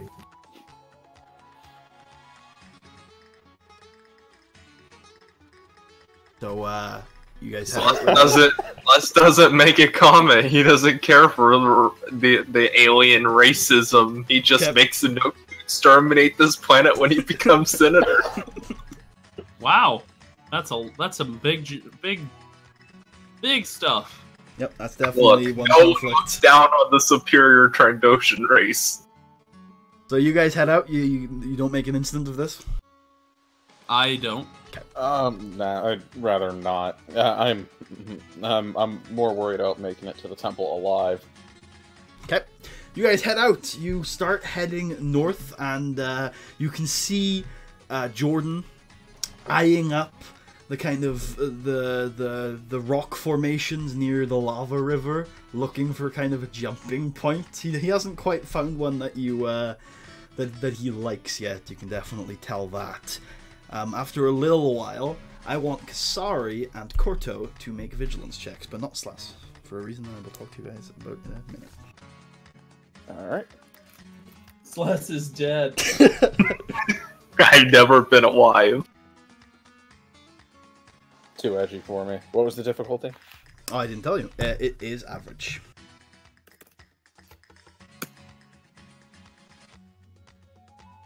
Error. You have erred, but to err is human. I am human. Indeed. That's why Slas doesn't have to make this check. So you said average vigilance? Indeed, I did.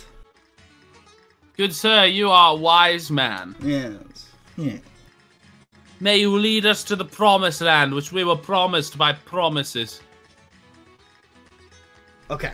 So the speeder that Slas is driving and Jordan is on passes over a certain point, because Slas was slightly ahead, and completely shuts down. Kasari, you notice this and can tell Korto to stop before that point if you want to.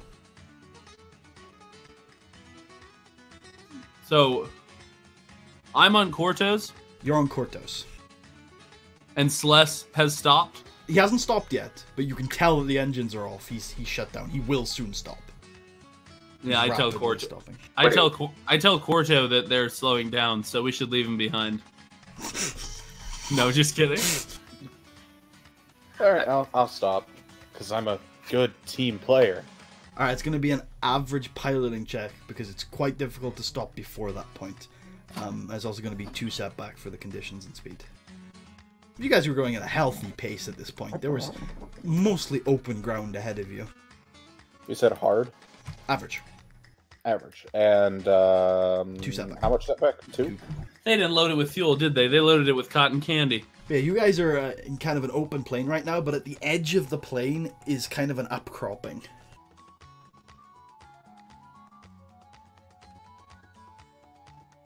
Alright, you cannot stop the speeder in time. You pass over the same threshold, and it seems like your speeder has completely powered down. Eventually, both speeders crawl to a stop. Ow.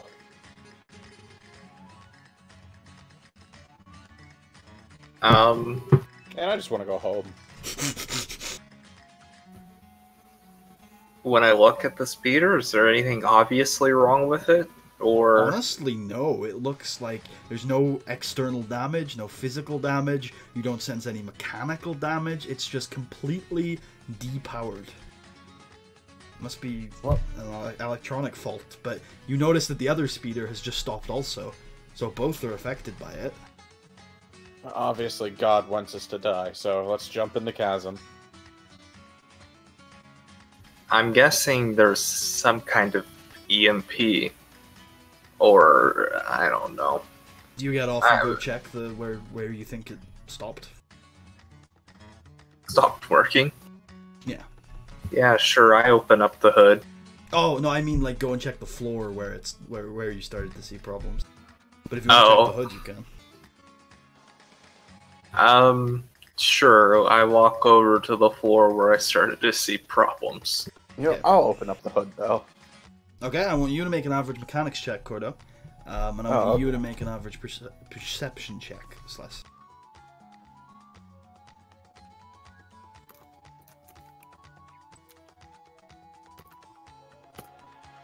Jesus Christ, that is a ridiculous fail for the dice rolled.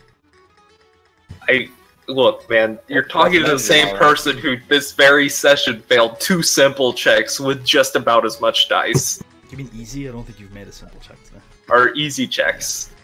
Okay, so Slash, you find small electrical balls in the dirt, but you have no clue what they are. And You eat them. I mean, they look tasty. Corto, I mean, I'll just go with my EMP theory until I find evidence otherwise. Corto, you think it's definitely a mechanical fault, and the electronics are fine. Kasari, I want you to make a hard vigilance check for me. Jesus Christ. I think we're getting jacked. Jacked, but you love the jacker. I don't like the jackers. Kasari does.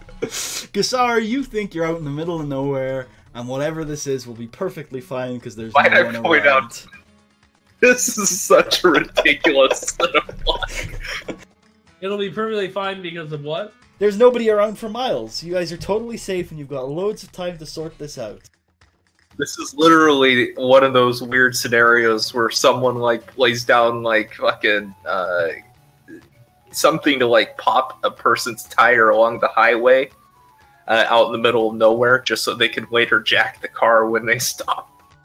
The Solus equivalent.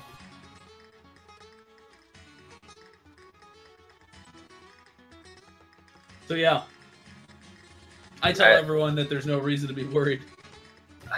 I walk back with these metal balls and I say, do you know what exactly these are? I suspect there's some kind of EMP device. And I'm talking to the constable, by the way.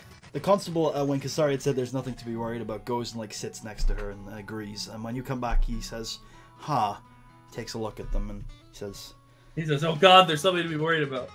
"Yeah, Surasub make these. These are short EMP pulses, usually used for shutting down bad computers. Haven't seen so many of them though. Usually only use one."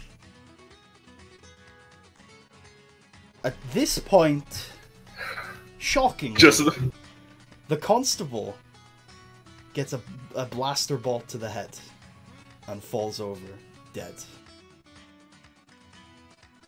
I'm so glad we wasted time saving him.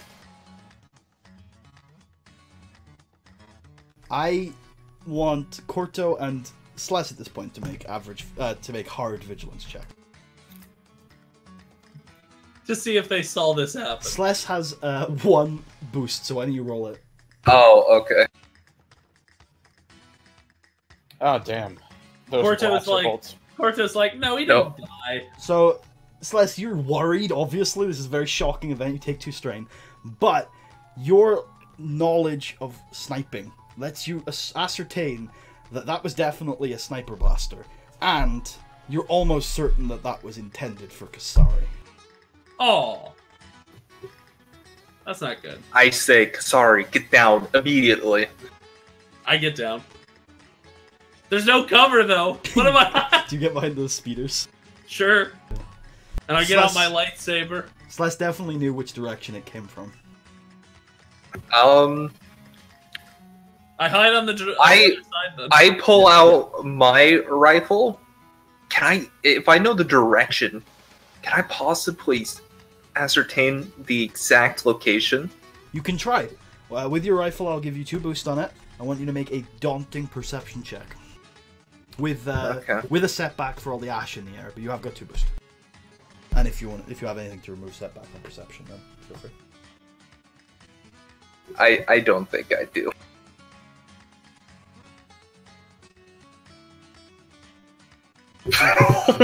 What the fuck? So, for a moment, you feel like you might be able to find it. You think a flash of crimson, and then you think, no, that was just the lava. And you sense maybe, no, you couldn't find it.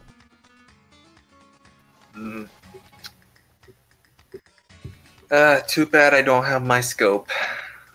Oh man, you guys want to stand out open in the field and just let them shoot us?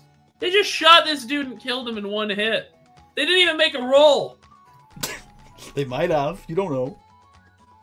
It could be private. I could have done it physically with real dice. Bullshit.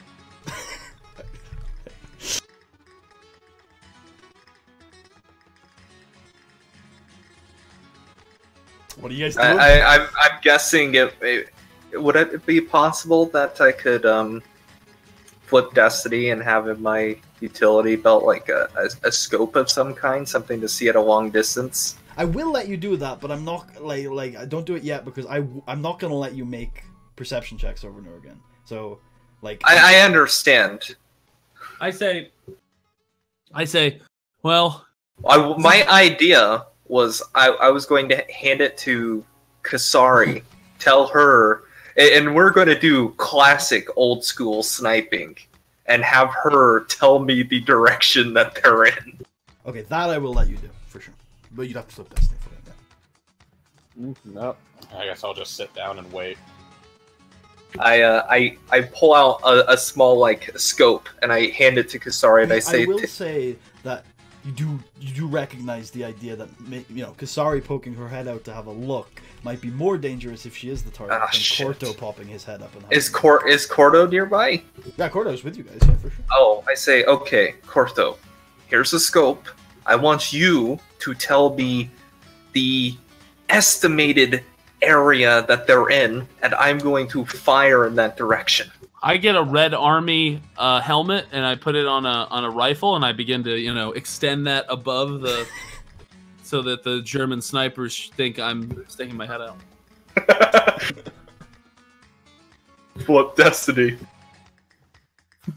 Flip Destiny to have a Red Army rifle and helmet. So Corto, are you looking through the scope and trying to find this fucker? Yep. Okay, I'm going to give you 2 boosts like Slash. I'm going to give you an upgrade on the check, but you still have 1 setback. It is a daunting perception check. Your mom's a daunting perception check. Ah, she is. She's quite the looker, isn't she? Oops. Daunting is 4. Yes, because remember, formidable is 5. Yeah, for some reason. Okay. Sorry, are you questioning it? I mean, it's the rules. Honestly, I really do think that if they do have like an update to the rules in the future, that they should just switch those 2 around. Okay, so you're looking through the scope, Corto, and you're like, I'm looking for a sniper. What am I looking for again? I'm looking for a sniper. I'm looking for a sniper, and then you get again. You're looking, and you just see red, and then you're like, there's just red everywhere, and you don't find anything. Oh, I thought a blaster bolt was coming at the scope. No.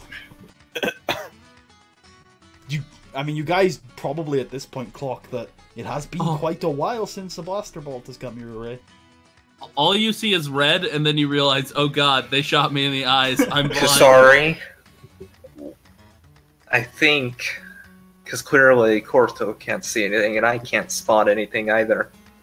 I think you're going to have to pop out your head while Korto's trying to spot the sniper for a few seconds and try to tempt them to fire a second time, and maybe we can get their more precise location. Wait, do you think they're specifically trying to kill me? That was meant for you. It was? It was. That's why I told you to get down. Oh, I just thought we were all getting down. Okay. No. You are their target. Well, why would they want to kill a Jedi? I don't answer that question. Yeah. The Jedi I just kind of give Kasari a look. How aggressively nice do I have to be? No, the loved throughout the galaxy. We all know that. At what point is there a tipping point where people are just like, you know what, we're not going to kill this person because she's just really kind? No? That doesn't exist? Then fuck you! I start charging up the hill with the lightsaber. I are Kasari, hear me roar. No. I am going to say, sounds like a swell idea, and I am going to try Make to... it look convincing. I'm going to run out and then run back. Oh, not even poking the head. Alright. Alright, why don't you make an average athletics check to see how quick you are. Excellent. I'm gonna give you a setback for the conditions. Fair enough. The Solist conditions. Setback imposed by Solist conditions. Then I don't have... Fuck you! I don't want to get no setback. Yay! Hey. I love how you... Are you encumbered? I am. That means you do get the setback from being overcumbered, don't you? No, I'm not over encumbered. Sorry. I am above the rating at which I get my superpowers, but I'm not over encumbered. Oh, okay. You're hiding your power level. Yeah. Precisely. By the way, because this is probably a good time to mention it, because you are moving ships and they're on different moons, and it doesn't matter to you that much right now, we're gonna retroactively say that you have everything that you've been leaving on the ship with you at the moment. That probably won't bring you over encumbered. You're already over your superpower limit, and again, it'd be I mean, there's a couple things that literally. So I almost have nothing left because almost everything was taken by the bad guys when they took our ship. Remember, the only things I have left are like. You have Shao's lightsaber. I'd have to go through. Yeah, I have Shao's. I always carry that on me, I think. But you have the Greelwood saber. No, that was on the ship. Okay. It says it in my inventory because I haven't removed it, but that was on the ship. That's why I haven't used it since. Okay. And then you lost your crystal collection as well, then, I guess. I know. That was the real blow. I lost the Jewel of Antar. And you also lose the egg. I lost the fucking crab egg! God, I hate... What did they do with that thing? It was delicious. It may or... They did not eat it. They didn't. Oh, okay. It's currently in a crash site on Sci-Fi with the rest of your thing. Oh, that's terrible. Is this an average difficulty? Yes, it was, with zero setback since you removed it. Yeah. Okay. You are quick and speedy, but just as you get behind cover, a blaster bolt hits the floor right next to your foot, and it scares you a little bit. I will... Wait. I'm pretty sure I can use the Force die to get rid of the threat. Sure. Okay. Let me check. Yeah, I mean, you can use it for success or advantage if it's like anything else I've been using. Yeah, success or advantage. Yeah, the blaster bolt hits right next to your foot, and it doesn't scare you at all. And you get right behind, and as that blaster bolt comes in, Korto can make, or it's one of you two. Who's making the check? Is it Korto or Slas? I'm guessing it's Corto. Corto. That was my first instinct. Yeah, it's because he's the one I told to look out. You know, we're assuming it's the bad guys from the bad place, but this may just as well be that racist ass constable. Alright, so Corto, are you with us? You're muted. Hello, Corto. God damn it. Right. Why don't you make me an average perception check without an... Actually, I do have a question. Sure. Can I assist him?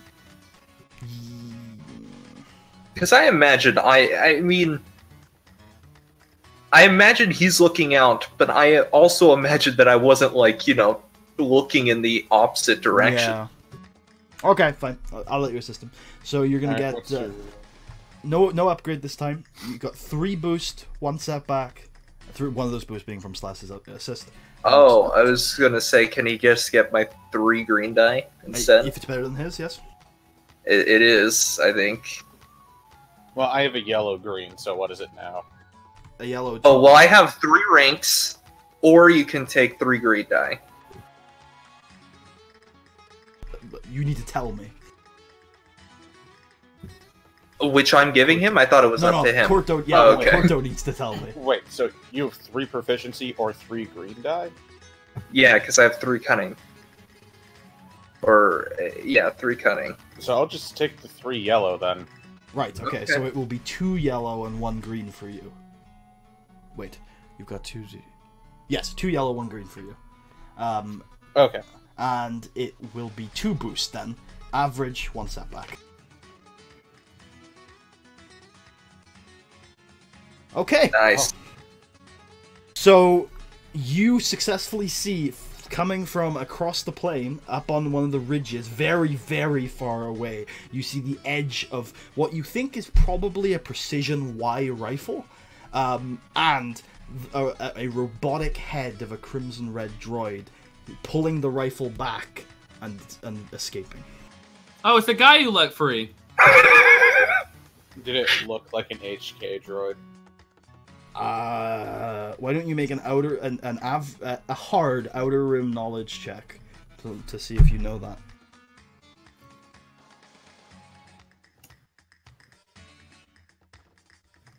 You don't know what the fuck a HK droid is. Okay. Does Guys, it look there like was the a droid robot. we saw? Oh It wait, was no, we You didn't didn't see see the it. new one, neither this one. No. What was it? Pissed. Are they still there? Where's the No, coordinates? yeah. I'm gonna fire. They left. Oh. What did they look like? There was a red robot. If it's a Just red so droid, enthused. if it's a red droid that tried to kill me specifically, I think we know who it is. No. I no. mean, you were the one who convinced me that he wasn't looking at you. He was looking at anyone in the room. So how do we know for sure who it is? Okay, I guess we passed each other by because, given all the context, I agree with what you originally said. Okay. So that means I was right and you were wrong? Sure, yeah. Cool. At this stage, you hear a as the speeders fire back to life. Guess the Oh, man. effects were only temporary. Fuck this droid. Actually, wait, no, that's fine. Never mind. Okay, we get back on. Oh, hold on. There's an issue. What? Our guide's dead. Oh crap! He is dead, dead, isn't he? yeah. Oh fuck! That's not good at all. Smack him with your god rock. Shit! This is technically part. You are not out of this encounter yet. Can I do it? Yeah, this is still the same encounter. Okay, I have to make a hard check, right? Let's refamiliarize ourselves, shall we? Yeah, because we haven't resurrected anyone yet from the dead. That's Force power at trees. Heal harm. Once per session, spend 4 force points to restore one target who died after the end of the user's last turn to life. Okay. Yeah. I'll say you have to spend 1 power point to also activate the power as well. So that's 5 total, if you want to resurrect someone.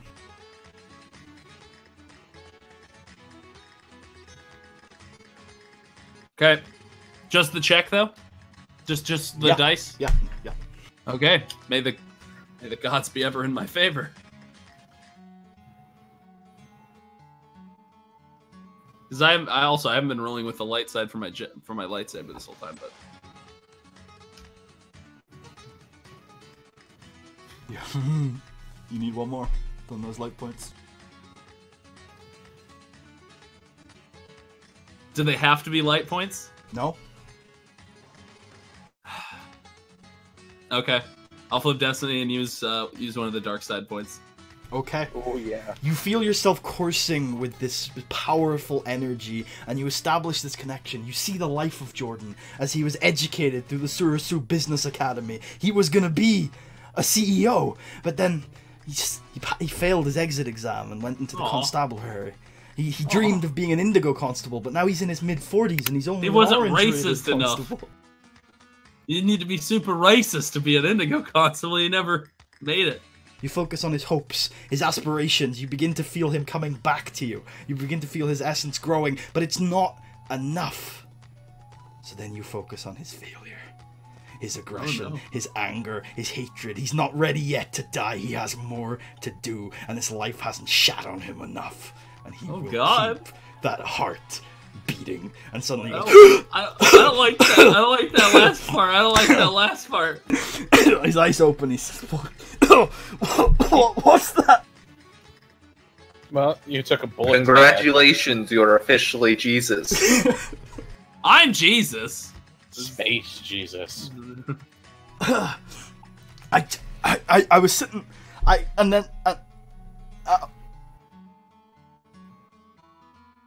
he's just dumbfounded. Are you guys gonna say anything? I say, you. You were shot Died. and killed, Oh, okay. and then I this voodoo Vo- brought you back to life. Voodoo And I point to Kasari. looks at you Yeah, it's a dumbfounded. reverse voodoo doll. We shot the reverse voodoo doll in the head, and you came back to life. I used the Force to restore your life to your body. I already said that you used voodoo. You Jedi can bring people back from the dead. I don't think it's normal, no. He like looks at his hands for a moment and shakes a little bit, and then they turn into fists. And he says, Oh god. "Well, whatever this is, I'm gonna make the most of it, and let's get to full stuff." Oh god, he's gonna start genociding people! He's going to turn it. This is Jordan, right? This is Jordan, yeah. Jordan's going to take over Solus next time. By the way, the thing that attacked us was apparently an assassin droid of some sort. I tell Jordan this. He looks at you pondering, and he says, "Huh." Specifically, by the way, we're pretty sure it was trying to shoot me, not you, and it missed. Sorry about that, by the way. That's partially why I thought. Takes a step back away from you. Not in a hostile way. No, I So- understand why. I get you. That's fair. Fair enough. You don't need to be my body double. Last time I checked, none of the Surasu assassin droids were out in the wild here on Solist. Maybe in other planets. We don't believe it was Surasu. I mean, it might be, but Oh, is it those Circa bastards? we have a lot of enemies outside of this planet. We feel it's likely it's one of them. Probably not Circa. Wouldn't be put it Circa. past them. I mean, hey man, I wouldn't either. They sound like awful people, but you know. Anyway, I think I see a Circa jumping off. awful? No, never. I think I see a jumping off point a little bit further up the river. You guys ready? Oh, we are fucking ready, man. Let's do it before we Yep, get shot let's- again. Yeah, let's do it. All right, you guys begin to build up speed, and you're about to jump over a lava river. I need both Corto and Sles. Are you the two driving? Who's driving? Mm-hmm. Okay, Corto and Sles, you're gonna make hard planetary piloting checks with one setback. This is going to be my failure. I feel it. I feel the dice gods. Oh, they're kind. Sles and Jordan make it to the other side, sticking the landing. I guess I should talk about how unlucky I feel right now whenever I want to succeed. But an even flashier landing from Corto and Kasari as they catch up to the group, and you guys begin the final journey towards the imposing, giant Fulu mountain range ahead. By the way, I'm guessing that we can talk to each other still. Absolutely. I turn and say, Kasari, you might want to keep your head down when we head to the mountain range. There are plenty of likely good sniper points throughout the entire area. I do so. I put my hood up too. Okay. So as you get a little closer to the mountain range, Jordan pipes up and says, there's kind of a highway point through the mountainside. There's a small checkpoint, and on the other side is basically the outpost. I think I'm going to get off at Fulasub, but if you guys don't want to, then you guys can go straight past the checkpoint and head to your destination. Why are you getting off at Fulasub? I just, this whole experience, I realized I need some time away from the city. Think about some stuff. What did we do to this man? What did you do? Kasari is very aware that she may have corrupted his soul. I want him to found a religion based around him.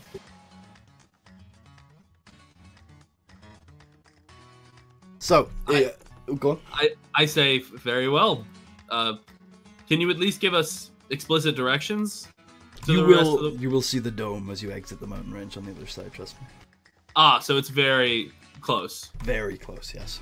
And the path will be apparent? It's not like a tricky path up to it? Unless there's weather problems. Unfortunately, I won't know until I'm in full, so if you wanted to give me 10-20 minutes, I could report back. But there's usually not too many weather issues. The outpost was specifically put on the corner of the mountain to avoid most of that stuff.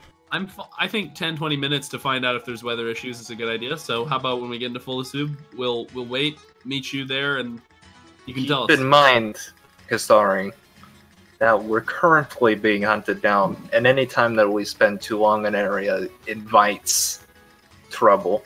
I get you, but the storms can kill us faster than the assassin. That assassin. No, I'm pretty sure the assassin, if he hits you, but he can't hit shit. He's terrible. The storm would be a slow death, actually. We'll just stay. Well, that sounds worse then. Another reason not to do that. What we should do. And also, I don't think full soup is a good environment for you. What we should do is just sit in a place in Fulasub where there is no sniper spots, like inside a bar. Well, you can sit at the checkpoint. I would recommend that, says Jordan. Well, there you go. Alright. We'll be fine. Let's go! Kasari's gonna get shot. Kasari can heal the dead. She's invincible! Unfortunately for Kasari, she was in fact not invincible. At what point has Kasari died and not come back from the dead? I mean, the same argument could be used for Sless, but he doesn't feel very invincible. I mean, ask Merkava whether he feels invincible. Oh no. So you guys end up dipping into the mountain range, and Corto, you're both shocked by how easy it is to actually drive under there. There are a few glowing red rocks on the kind of road. It's actually one of the more smooth parts of the journey so far. You feel like you're on a road, twisting and turning within the mountain range until you finally reach a slowdown point where you can see ahead a few men waiting for you. It looks like it's the checkpoint. I like to imagine we listened to Fleetwood Mac while we were driving. Sure. I mean, Celeste has an iPod. He has 2 sets of headphones, I believe, for it. Yeah, but not long enough to stretch across an entire speeder. So Jordan and Celeste were listening to Fleetwood Mac. Of course. Oh, man! What? Fine, I was singing it out loud. So you guys reach the checkpoint. Jordan jumps off the speeder and says, "Alright, I'll be back in 10-20 minutes." And he hands some paperwork to the Full of Soup guys, who look at him sneering.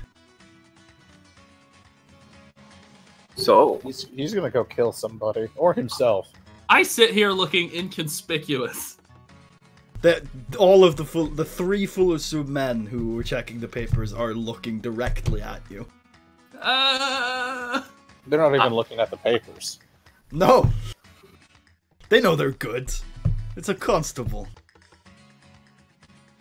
I say, so, you guys get a lot of visitors in this outpost?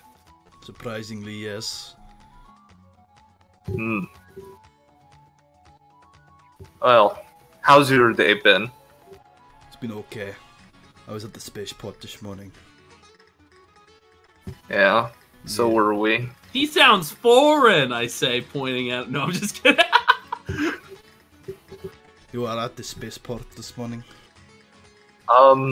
Yeah, on the, what was the moon? Which moon was Sulan. it? You went to Sulan. I said, yeah, I was at Sulan. Lucky for some. I haven't been to Sulan in many years. Yeah, it, isn't that great of an experience, I'm gonna be honest. Sulan's the nice one. Oh, no, yeah, Sulan is a nice one. I forgot I said, yeah, it was, I didn't get a Can chance you to get a imagine good how experience. offensive that would have been? He's like, really? The nice one isn't good enough for you? Fuck you! Why, you think you're And, better than me? It was a bit more of a better experience than, Unoob. Yeah, Unnob is a trash hole. Unfortunately, I work up there most weekends. Aw. Aw. Yeah. Oh, buddy. But at least we won't have Maybe... to worry about the Bith anymore, eh? I cackle. Wait, what? Did you ask them to play that one song? Yeah, we did.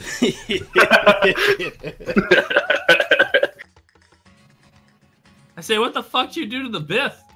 Well, Indigo Constable Sub couldn't fix the problem, so a few of the militia did. Oh no. Yeah, someone called Indigo Constable Sub away from the planet early, so he didn't really have a chance to investigate. Oh no. Well, The consequences of our actions. inaction. No. I believe it's referring to when we cordoned off the other planet and Sub left because the two ships. Oh, yeah. So it You was guys the- also, like, directly asked him to go to the spaceport with you guys, instead of investigating. That's true. Shit. Yeah. No, there were actions for sure. Well, Celeste considers that more inaction. And also not his fault. It is factually actions we took. How is he able to consider that inaction? Celeste doesn't need to follow your rules. He does, however, need to follow mine. Take one conflict. Man, Celeste needs to read Aristotle's book on the syllogisms. It would really help him with his logical structures. So, after a little while, Jordan comes trotting back. He'll read it when Aristotle's born, because this is in a galaxy far, far away, a long, long time ago. Shit, you're right. Jordan just gives you a smiley thumbs up. Celeste also gives him the smiley thumbs up. I give him a Begins walking thumbs away. up. Oh my god, Jordan is just on the fucking move. Okay, we I head told out. you he's gonna take over this planet next time we come here. We head out. Alright, That's if we survive this encounter. it does not take long before you end up seeing, actually getting to another one of those bubbles on the side of a mountain. There is, inside the bubble, a very large lava lake. And a few outcroppings near it. The outpost, the metal building itself has a number of windows with shutters that are closed. Everyone's just smoking crack. Inside the outpost, you can see the door is like barged open, is very dark. There are also a number of outcroppings and craggy rocks nearby. Why don't you all make hard vigilance checks to see if you can see anything wrong with these rocks? Oh, man.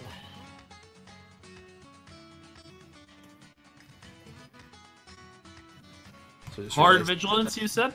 Hard vigilance. What'd you realize? Nothing. I realized something that was actually not true. Uh-oh. Okay, so you guys seem perfectly oblivious to this, but Cordo, you spot one of the rocks up on the craggy mountainside looks a little smooth for your liking. Kasari, at this point you could walk to the dark outpost. I do.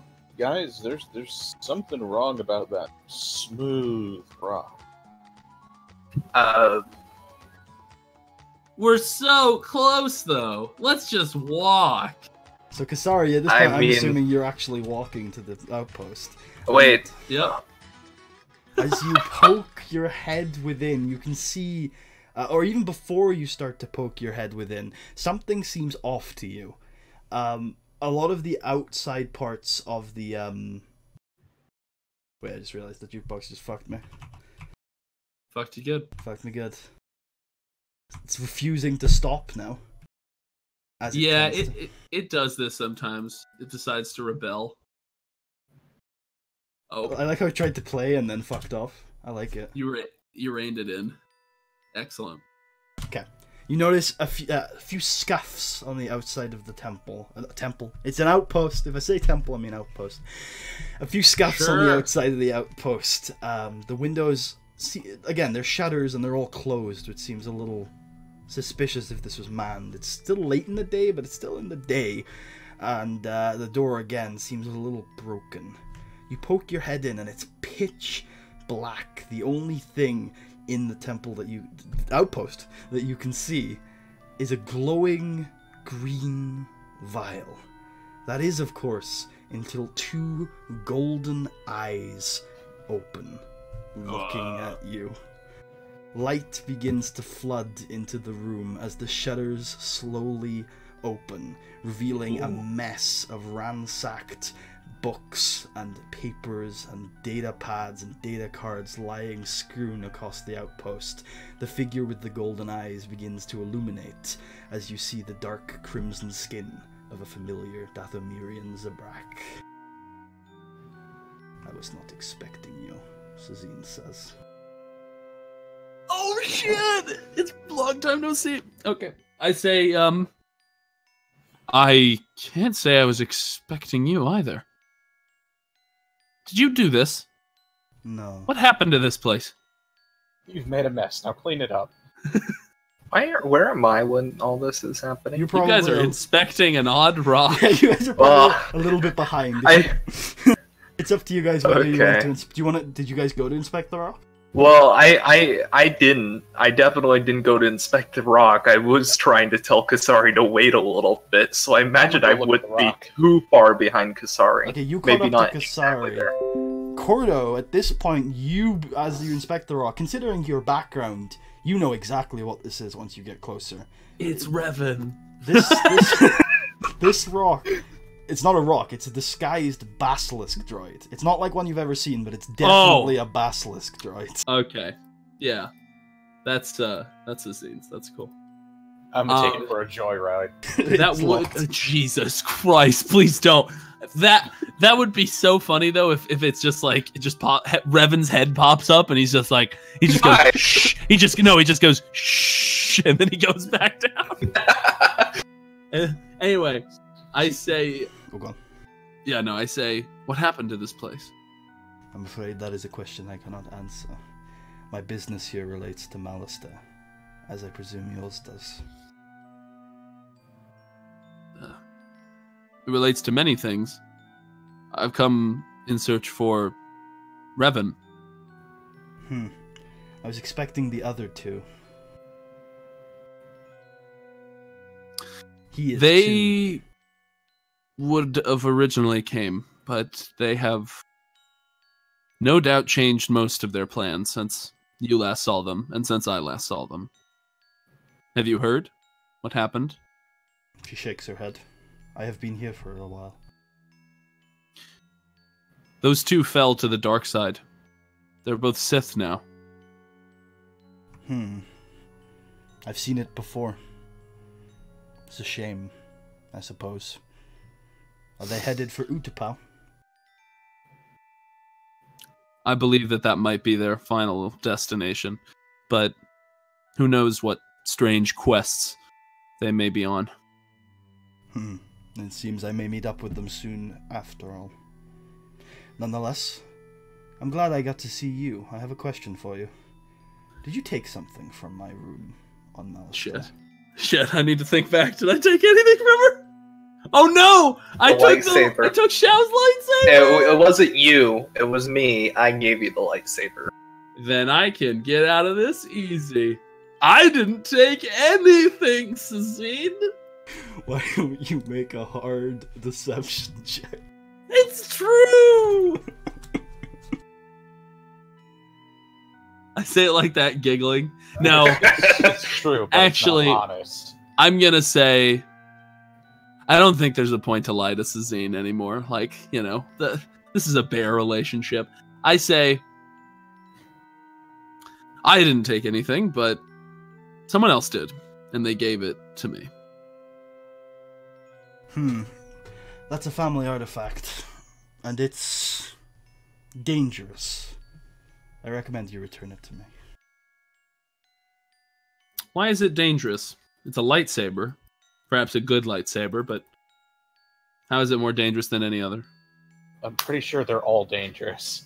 Yeah, but clearly she means in a special way. Otherwise, she'd just be collecting everyone's lightsabers. She'd be like, also, I need your other one. She's like, come on, I'm the safety police. You can cut your... You know you can cut your hands off with those things, right? She says, during my work with Malik, I constructed something. That saber is a red herring. I was intending to use it to make Malik less dangerous to my sister. But if it is in your hands, then it makes Malik more dangerous to you. Is this what... Of course.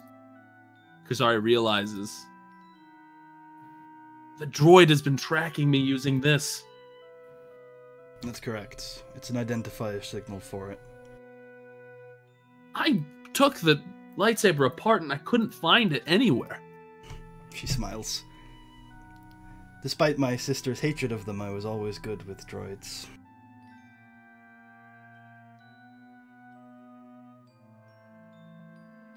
It's in the crystal. Look, since I don't want to die, I will return it to you on one condition. That you see it returns to my master. Oh, she's your master. How do you not know this? Wait, has this conversation never come up? She smiles and then she says, I'm so sorry. Pulls out her lightsaber. You do notice she has a lightsaber at her hip.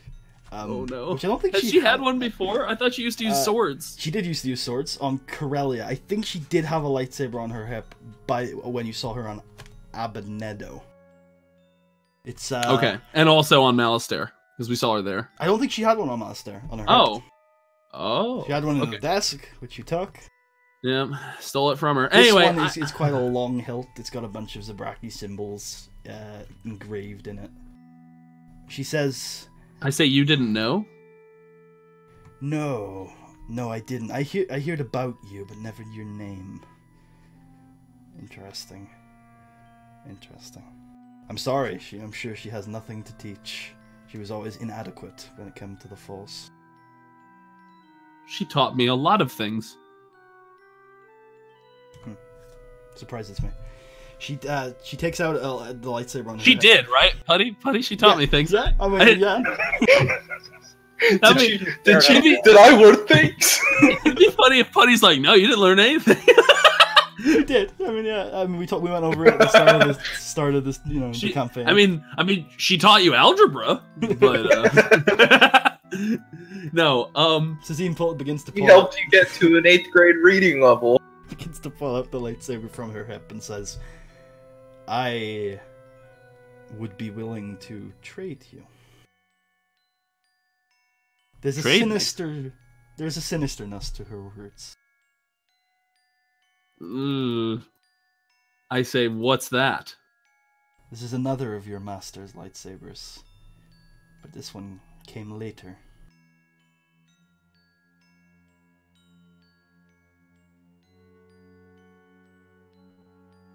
What are your intentions with this lightsaber? Once again, it is merely a red herring. Part of my plan. After your plan is over, will you return it to Shao? Perhaps. If the opportunity arises, I don't see why not. She did give it to me, however. I wonder if she would even accept it. She gave it to you? She gave that This I one to didn't me. know. This one I Look. found while tracking her. What the fuck? Why did she give it to you? Did she tell you why? She just said family heirloom. Is it a family heirloom, I say? Do the Night Sisters have lightsabers as heirlooms? The Night Sisters have some lightsabers, none of this kind, she says, looking at these two. It's started with her. I presume what she meant by that was some sort of olive branch. We've never had the best relationship.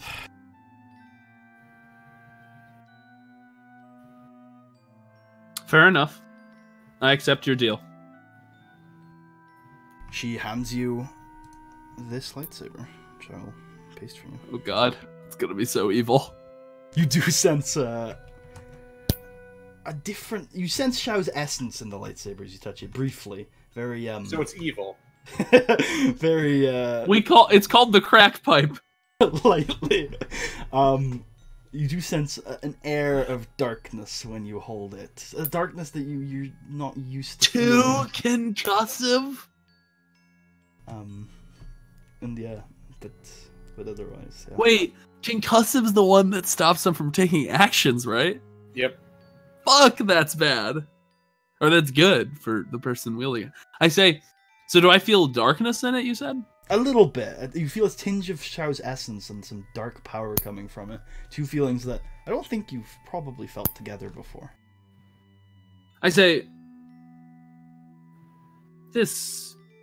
who wielded this after Shao? She looks surprised at the question and says, Malik, perhaps? Damari? It's difficult to say. Maybe nobody. What the fuck is that noise? Is someone clipping their goddamn toenails? Chris's noise. Chris, are you clipping your... Oh my god, he muted. It's a confirmation. He's clipping his toenails. Oh my god, Chris. Okay. I say... So, you came here to look for Cedric and Merkava?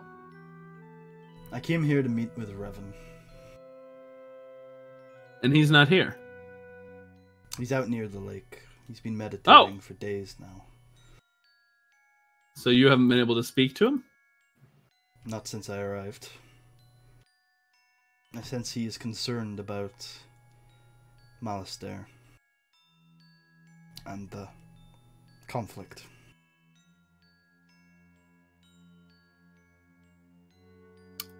Well, I had hoped he would be more useful. We have business together.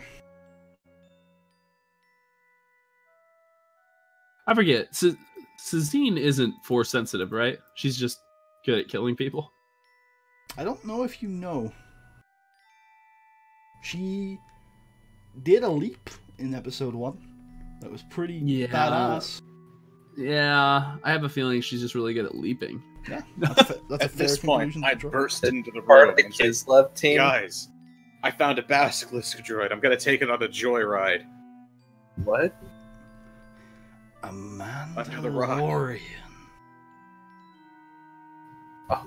Oh, wait. How long have I been present? Because I Pretty thought much I the was still entire- trying to catch. Nah, Okay, pretty because much you were never, there. Yeah, you were there pretty much from the you ne- start. I was gonna say it, but then we had a you conversation never with Corto. communicated Yeah, that. I feel it. I feel it.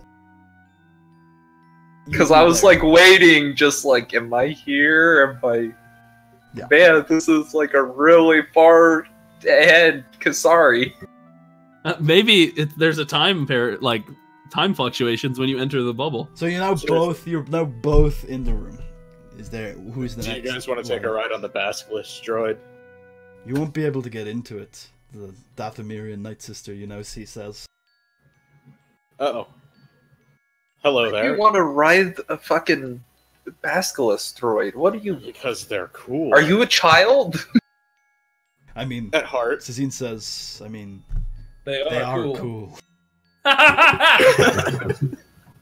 I wouldn't. Are you a child? Let's turns to her. I've rode in a lot of ships over the years, but I have to say that's my favorite. Oh, they're like the coolest. I wish I had one. After I'm done here, I'll show you the hyperdrive I installed. It has a hyperdrive? It has a hyperdrive. Oh my god. This is the Hi, friendliest she's I'm ever Cordo, been. by the way. I don't believe we've met. Sazine, Bracagoo. Oh. This Well, is nice to about meet the you. weirdest conversation I've ever laid witness to. I didn't even know I was present in this area until a few seconds ago. I've just been having a stroke for a minute and a half. Oh man. Given your state of being alive, you can't have been on the front lines. No. I was never too involved in conflict, but I still got the raw end of the stick that all the Mandalorians did. I mostly just do bounty work now on the side. Are you too concerned with your race's subjugation to the Sith? Not a fan, Yeah. but I just tend to stay away from them. Yeah, same. What? Kasari says, I'm gonna go speak to Revan, or at least attempt to. I'm also going to go, because I'm pretty sure they're going to be just, I don't know, jerking off to a Basilisk droid or something. Oh man, it's so shiny. It's not that shiny, by the way. It's pretty, beat up, actually. But it is shiny. So as you head out to the outer part, you do see a lone figure meditating on a ridge out by a lava lake. You feel... Push him in. Before we go, Kasari, Push him in. I have a question. Who's Malik? Does Kasari know yet? I don't actually know. There's definitely been enough seeds in the campaign for you to figure out pretty much everything about Malik. I don't know how much of those Kasari was there for. A lot of it was on Malastair. Oh, wait. I think Charles explained who Malik was after the encounter with him on Malastair. Okay, so you definitely know the brief outline of who Malik is, Marshall. Also, I think Celeste does Yes. too, so that conversation doesn't matter. I just forgot. I sit there looking weird. So, I'm like, okay. what's the deal with this Malik? I think you know about as much as I do. He was Revan's apprentice, then not. Why? I mean, you look pretty close to your master. Why isn't he pretty close to his? I thought all Jedi just kind of, did weird voodoo things together until they died. The dark side can separate many people from their masters. Is that why you're not with yours? Perhaps. Although, in my case, I believe something is separating us externally. In Malik's, something internally separated him. Your Jedi voodoo stuff is weird. Alright, let's talk to this guy. Okay, I walk over. I kill him. You No, just- feel discord in his energy. You feel conflict. You feel a spirit torn. And I'm he guessing looks- Kasari feels that. Yes, you don't feel anything. Slash, you feel Actually, no, hatred. Sless, you definitely feel something weird. You get some goosebumps and something's happening. Oof. And he seems deep in meditation, Kasari. The heat from this lava lake must be getting to my nerves. I sit across from him on the, and I assume a meditative pose. Okay. As you feel yourself drifting away from the physical plane and into the energy. As soon as she sits down, I say, "What the fuck are you two doing? I'm here." You probably are on the physical plane enough to hear that. So I stop for a second and I say, he is too deep in meditation for us to simply speak to him normally. I believe I have to contact him in another way. I kind of like, Punch him in the head. I sigh a little. I sit down next to the lava lake, put on some tunes, and just lay down and wait.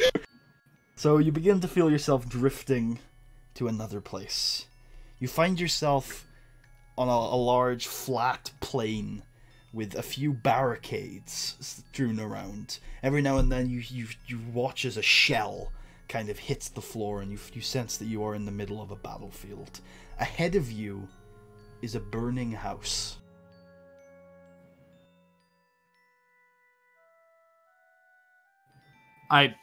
Do I see Revan? No. I go up to the burning house. The house is burning from deep within. The supports seem rickety. It's a large house. You can't quite see everything inside without entering. I go inside. Sitting on the couch, again in a deep meditative pose, It's Revan! You see Revan. Hey! Wait, what? He's still meditating? Oh, fuck. There's levels of Inception here, isn't there?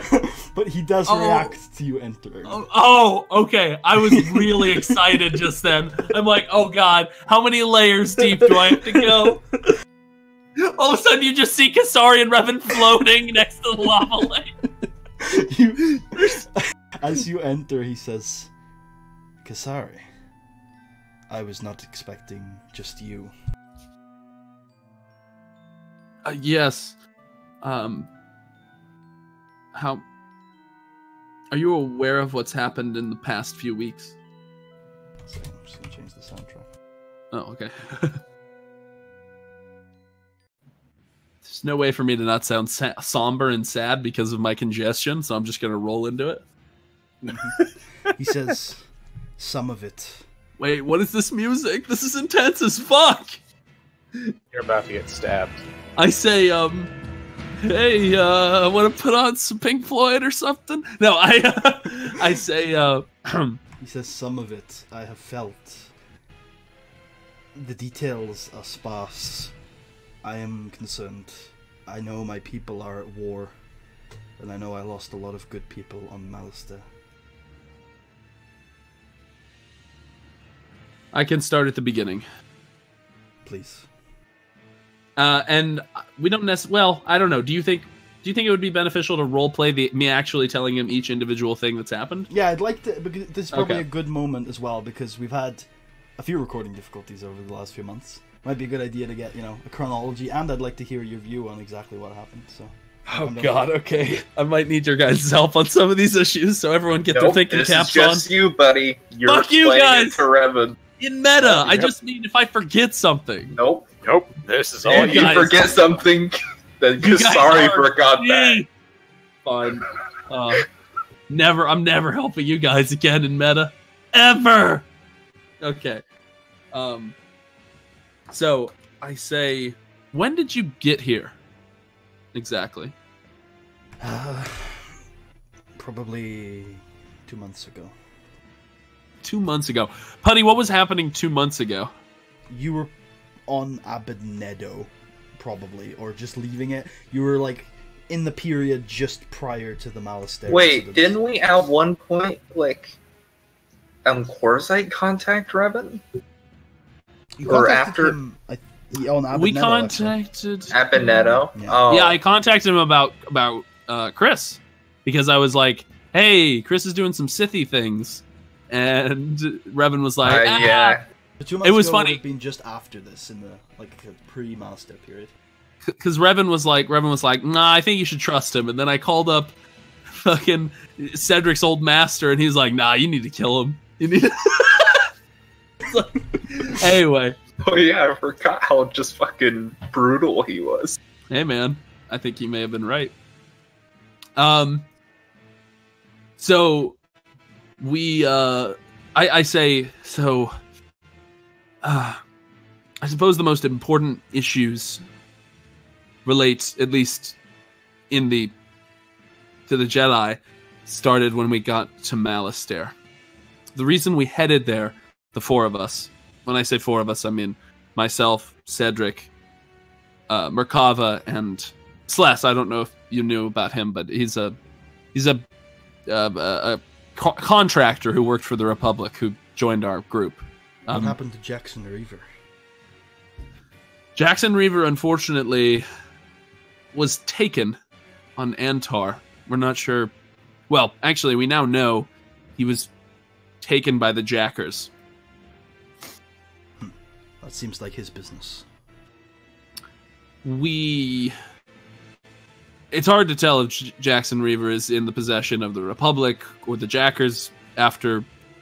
Well, there was this is jumping ahead a little bit, but there was a siege on a Jacker satellite.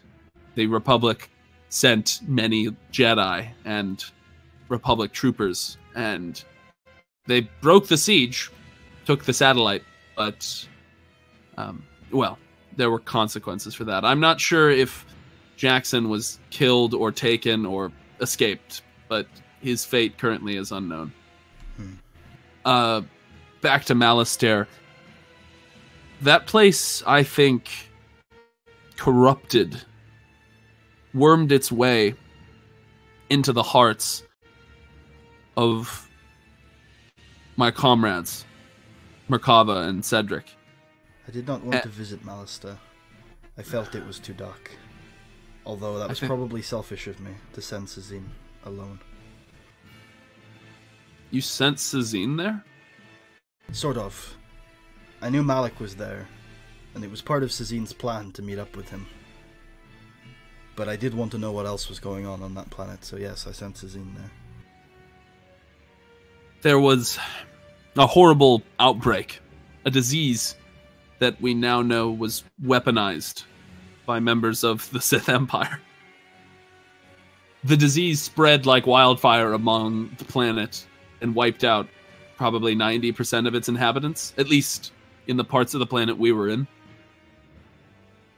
And unfortunately, it's hard to say how many of the 10% that survived because there were complications, and the place that they were hiding out in was then infected as well. So, for all I know, there might not be any survivors from Malastare. It was truly a horrific incident that can be traced back to the Sith Emperor in some way or another. Yes, it sounds like the work of Shadow or Dito. It is important to keep in mind at this point, this is the weirdest story to tell, that we found out later that the actual disembodied spirit of the Sith Emperor Vitiate inhabited from various periods either Merkava or Cedric. It's hard to nail down exactly what the time frame was, but I believe it was inhabiting Merkava since their old group confronted him all the way up until Malastare, and on Malastare, Cedric was then inhabited by the Emperor. And I believe the Emperor, in addition to the dark forces on Malastare, corrupted the two beyond repair. The level of greed and the ego that must have consumed my old friend to keep that hidden from us for over a year, thinking that he could control it himself, is astronomical. Yeah, I didn't know about it either until, well, it was way too late. The idea anyway, that Vitiate himself has been speaking to Cedric and Merkava, I've heard those whispers. They're impossible to ignore. Yeah, because Celeste just keeps telling people, so I'm sure you've heard many things down the grapevine. Some, like my apprentice, those whispers never stop. You don't even know that they're from him. It just becomes a part of you unless you have someone like your old master to help you. Yes, well, it's unfortunate, but I think you see where this story's going. After we left Malastare, barely survived, by the way. After we left Malastare, oh wait, there's a huge thing that happened at the end of Malastare that you need to know about, dude. I like to imagine that whole 180 thing was like completely in character. Wait, dude, there's actually something important. To be fair, this is how Marshall would tell the story. Like, this is a fucking complicated set of... And I'm ignoring everything that I don't think he needs to know. Like, I'm basically... As you say that, he like motions for you and stands and begins walking up the stairs. House still what's on fire, happening? by the way. Oh, I follow him. I'm like, is this place gonna collapse? Maybe. Why are we in here? He ends up walking into the bathroom. Do you follow? Wait, should I follow you in there? Are you doing business? What's happening? He leaves the door, but it's implied he probably wants you to follow him. Okay, I follow him. So, 1 second. The fuck is happening? I always forget the name of a race, so I need to go look it up before we continue this. Is there a person in the bathroom? Yes. Okay, so he reaches. This is the weirdest episode yet. This is such a weird episode. He reaches down into the bathtub, and you feel a dark presence from the bathtub. You probably get close enough to see that in the bathtub is just a well of dark side energy. And he reaches into it and pulls out the limp corpse of a middle-aged Mirialan, green-skinned, and says, "I felt it." Jesus Christ, Revan is real deep. He's like pulling out fucking corpses of old party members. I say, yes. Well, it appears that... see ethereally the spirits of Cedric and Merkava talking in this room. Words What? you do not understand. What is happening? I'm trying to recap things. This is really distracting. What are they saying? You can't understand them, but they seem to be talking to the Mirialan, who has now appeared as an ethereal figure sitting on the bathtub. Do you see this, Revan? I do. I've been seeing it for the last month, over and over and over again. And it always ends the same, as the ethereal Mirialan figure falls backwards into the pool of dark energy. I say, then it seems like you already get the gist of what happened. Not Your the details. apprentice, Malik, he used this man, this Mirialan, turned him into something darker than anything I can describe. It was like an all-consuming monster. And just being in the room with it paralyzed me. I lost all ability to use the Force when I was near this creature. Those four, when they encountered the Emperor, they lost parts of themselves, almost like wounds. Malik must have ripped at that wound over and over again until it just gave out and opened into a void of nothingness. Like a black hole. I say, I have, ever since that moment, been seeing things, planets devoured, and I think this entity is far more dangerous than anyone knows. Yes, I think you are right. It's almost too terrifying to even contemplate, but we must do something. Is there anything else? He puts the... Much! he lowers the body into the bathtub, ushers you out of the room, and closes the door aggressively. Yeah, let's not go back there. I come back down. I'm like, man, so this house just never collapses? You've just been in here for months? Sometimes it collapses, and then it starts again. It's awful. Do you know where we are? I think the outside is Taurus. Taurus? No, I won't go to that hell. I'm here. Taurus? Why Taurus?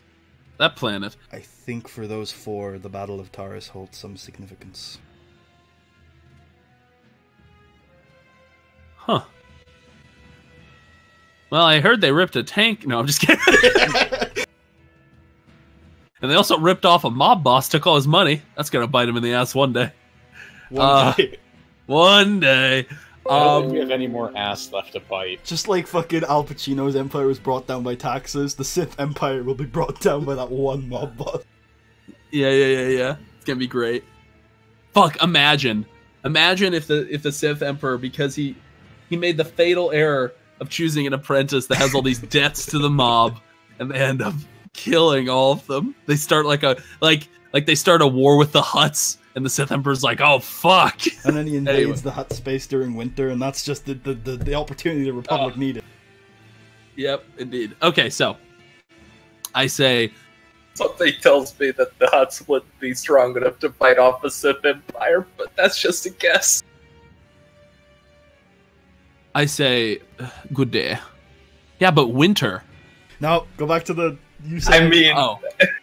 Anyway, anyway, after we escaped from there, I felt as if it became clear towards the end of our stay on Malastare and after the incident with the entity that Cedric and Merkava were descending down a path that was difficult for them to come back to. I, at this point, decided that I should have done something about it, and I began formulating plans to arrest them. My plan was actually to bring them here to you, but we never got close. Cedric betrayed me long before I made it here. In fact, from Malastare we went to a couple places. We went to like a space station, but the point is we eventually arrived on Naboo, and on Naboo Cedric betrayed me. He killed someone that we had brought to save his life, a doctor. And then he attacked Sless, one of our compatriots. He murdered many soldiers or militia that were defending the outpost we were on Naboo. He also may have killed more than that, for all I know. And then he cut off my hand, and I show him my mechanical hand. Does my mechanical hand exist in the Force? It does. Okay. He says pieces are beginning to come to fit into place. Firstly, I would like to make sure that you do not feel bad for letting them betray you so. They're very strong-willed individuals, and you did all you could, I'm sure. I sensed two new entities. I had theories as to who they were, but I was not sure it would be those two. I felt their movements. They were hunting members of the Sith, Corellia, and then Dagobah. Are you familiar with the Orditos? Yes, we've had run-ins with them. I met one of them. I can't think of her name. Beth or something. No, that's not her name. I met one of them as Kotora. Kotora. I met Kotora on Corellia. She fought us, and we, beat her at least in that battle. But I doubt now thinking back, we probably didn't kill her. And then we went to Antar. And on Antar, I met Zinzalin Ordito. If my visions are correct, both of those are dead. Oh dear. They were both very powerful. Yes, they were. A lot of the knowledge of both the Jedi and the Sith originates from that clan.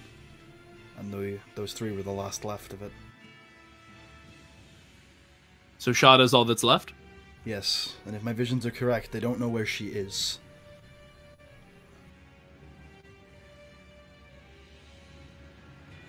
Shit. From what Cedric told me before he turned to the Sith, he had a conversation with Malak at some point. Malak convinced him that Shao was evil and that you were making terrible decisions and that Cedric needed to kill Shao. I believe that this conversation could not have helped with everything that was going on. I think it probably contributed to his corruption. Almost certainly. Malak has fallen to the dark side. Although sometimes I do doubt my decisions. But I do not agree with Malak. His movements have been sporadic, but I believe he is headed for Utapau. God, everyone is, I say. It's like this is the dunes of Utapau or something. Well, it's time to go the opposite direction. He has an obsession with Shaulet. I suppose it's fair, given his worldview. He's focused on it, despite his new conquests. I suppose I should tell you. Malak has led a rebellion of sorts. A lot of the Jedi agreed with him, his worldview. The threat of the Sith is a great one, and it leads to some people taking drastic actions. The Jedi are embroiled in what you could call a civil war at the moment.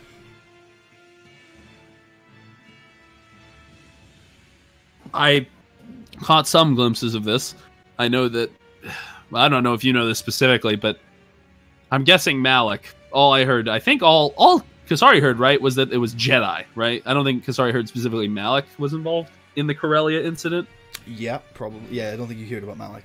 Yeah, so I say, I'm assuming it's Malak, now, with what you've told me, but we heard that Jedi and Republic troopers, all traitors, had attacked, sort of sacked parts of Coruscant, killed the current Chancellor Khan, and escaped to Corellia, where they have now allied themselves with the independence movement there and made Corellia, as well as a few other planets and moons in the region, what they have called New Republic. Huh. I cannot help but wonder how they gathered the resources so quickly. I wish I knew more of Malak's plans, but unfortunately at the end of the war, something happened to me.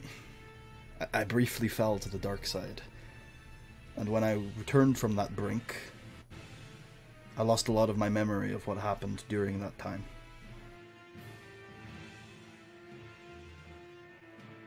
I sense something happened on me and Malak's adventures that gave him the tools he needs.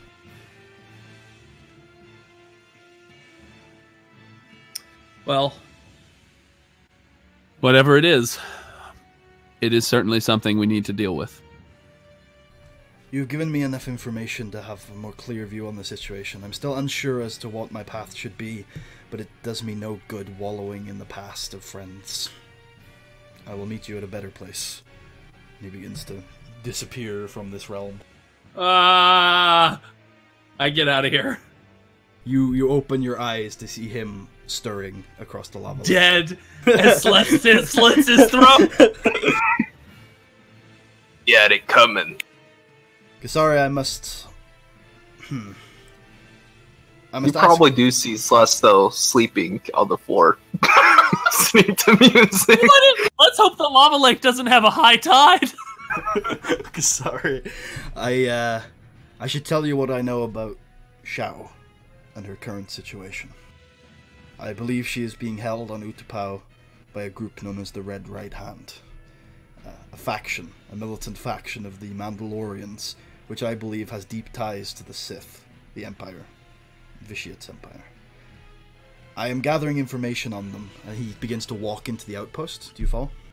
Yes. He picks up a gold bronze helm he found on the floor, and says, I believe this faction have been attacking outposts, Jedi outposts in the sector over the last few months. Merkava and Cedric were supposed to be investigating this, but I presume nobody is now. No. Were they ever to begin with? Okay. I have some information on the faction. He pulls out 5 data cards and gives them to you. The specific group that holds Shao are an execution unit known as the Patriots. I've assembled the information on their 5 members on these cards if you're interested. I'm hoping you will join me on a trip to Utapau to hopefully rescue my former companion and put an end to Malak's plans. But first I must ask a detour of you. Yes. What is that? You almost certainly know more about what happened on Malastair than anybody else on our side in the galaxy right now. And I've given you more pieces of the puzzle. The information would be invaluable to a friend of mine, as would these reports. I was hoping you would visit the Jedi Temple on Coruscant and report in. I also, given your difficult journey, think it would be good for you to talk to a friend of mine. Her name is Nomi Sunrider. I think you would gain much from that discussion. I will prepare the final arrangements for the trip to Utapau in the meantime. We will rendezvous and head there. Where are we rendezvousing? Here again? Because I don't want to come back here. He smiles. How about Naboo? Oh, yeah, that's fair. I like Naboo. Maybe we'll see old friends there. No, wait, we like Naboo after our experience. Look, just because something bad happened to us on Naboo doesn't mean we have to hold it against the entire planet. All right, let's go back to Malastair. No, that we do hate. No, just because something bad happened to us on a planet doesn't mean we should hold it against it. Look, at a certain point, there is a ceiling of bad things that can happen to you on a planet. No. And I think that ceiling is right around 4 lost limbs. I say... Before you respond, I'm going to say that in the meantime, because Sazine and Corto are no longer in the outpost, Sazine took you out to the Basilisk Droid, was showing you a bunch of stuff, and reviled you of stories of how she used to make a bunch of droids on Dathomir with her sister Sapphire, and always used to, love making little fun droid toys. Back to you. What were you going to say, Marsh? I must say, Master, my faith has been wavering as of late. Not in the Force, but in the Order. How could it fail so many people in so many terrible ways? That is a difficult question. I agree with you. Many of us have felt the same way. I do feel talking to Nomi will help. Very well. I will speak to Nomi Sunrider. Is that you said there were 2 people you want me to talk to, right? He said he wanted you to report to the temple as an organization and... Okay, the council. Yeah, okay. Although, he is the council, but yeah, he didn't say the council, he did say the temple. I am the council. He says as he kills me. No, I say, I shall meet you on Naboo then. I hope that I wish you luck on your travels. If you could prepare a report of everything that has happened for the temple, I'm sure it would be very useful. Yes, I have one more outpost to investigate, and then everything. And then we will convene. There are dark times ahead. Make sure... I know you have a lot of questions right now, but once you find your answers, hold on to them. They're going to be rarer to come by. I know I'm looking for a lot of them right now. Also, I can resurrect the dead! No, I just... And with that, I think we're going to end off this week's session. Good That's session. where we'll I gotta leave go. it this week. Oh, I'll be probably back in like 15 minutes if you're still here. okay, you got 20 XP. He's gonna masturbate a lot. Okay, so Celeste, you get 15 Don't XP. you tell me what to do, Marshall. 15 XP for rolling. Marshall, you get 15 XP for rolling, and you get the achievement Chronology of Pain.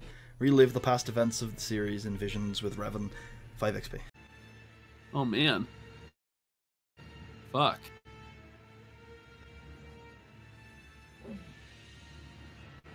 So, 20, you say?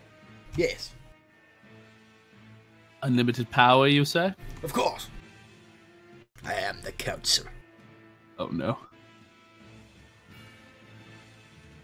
But not the Senate. Oh, I should end the set. I should end the recording. I'm not used to this. Bye, guys. Oh, wait, no. Marshall, who's doing the outro this week? I will. Thank you for watching us on a wonderful adventure. Will Kasari die? Next time on Dunes of Utapau.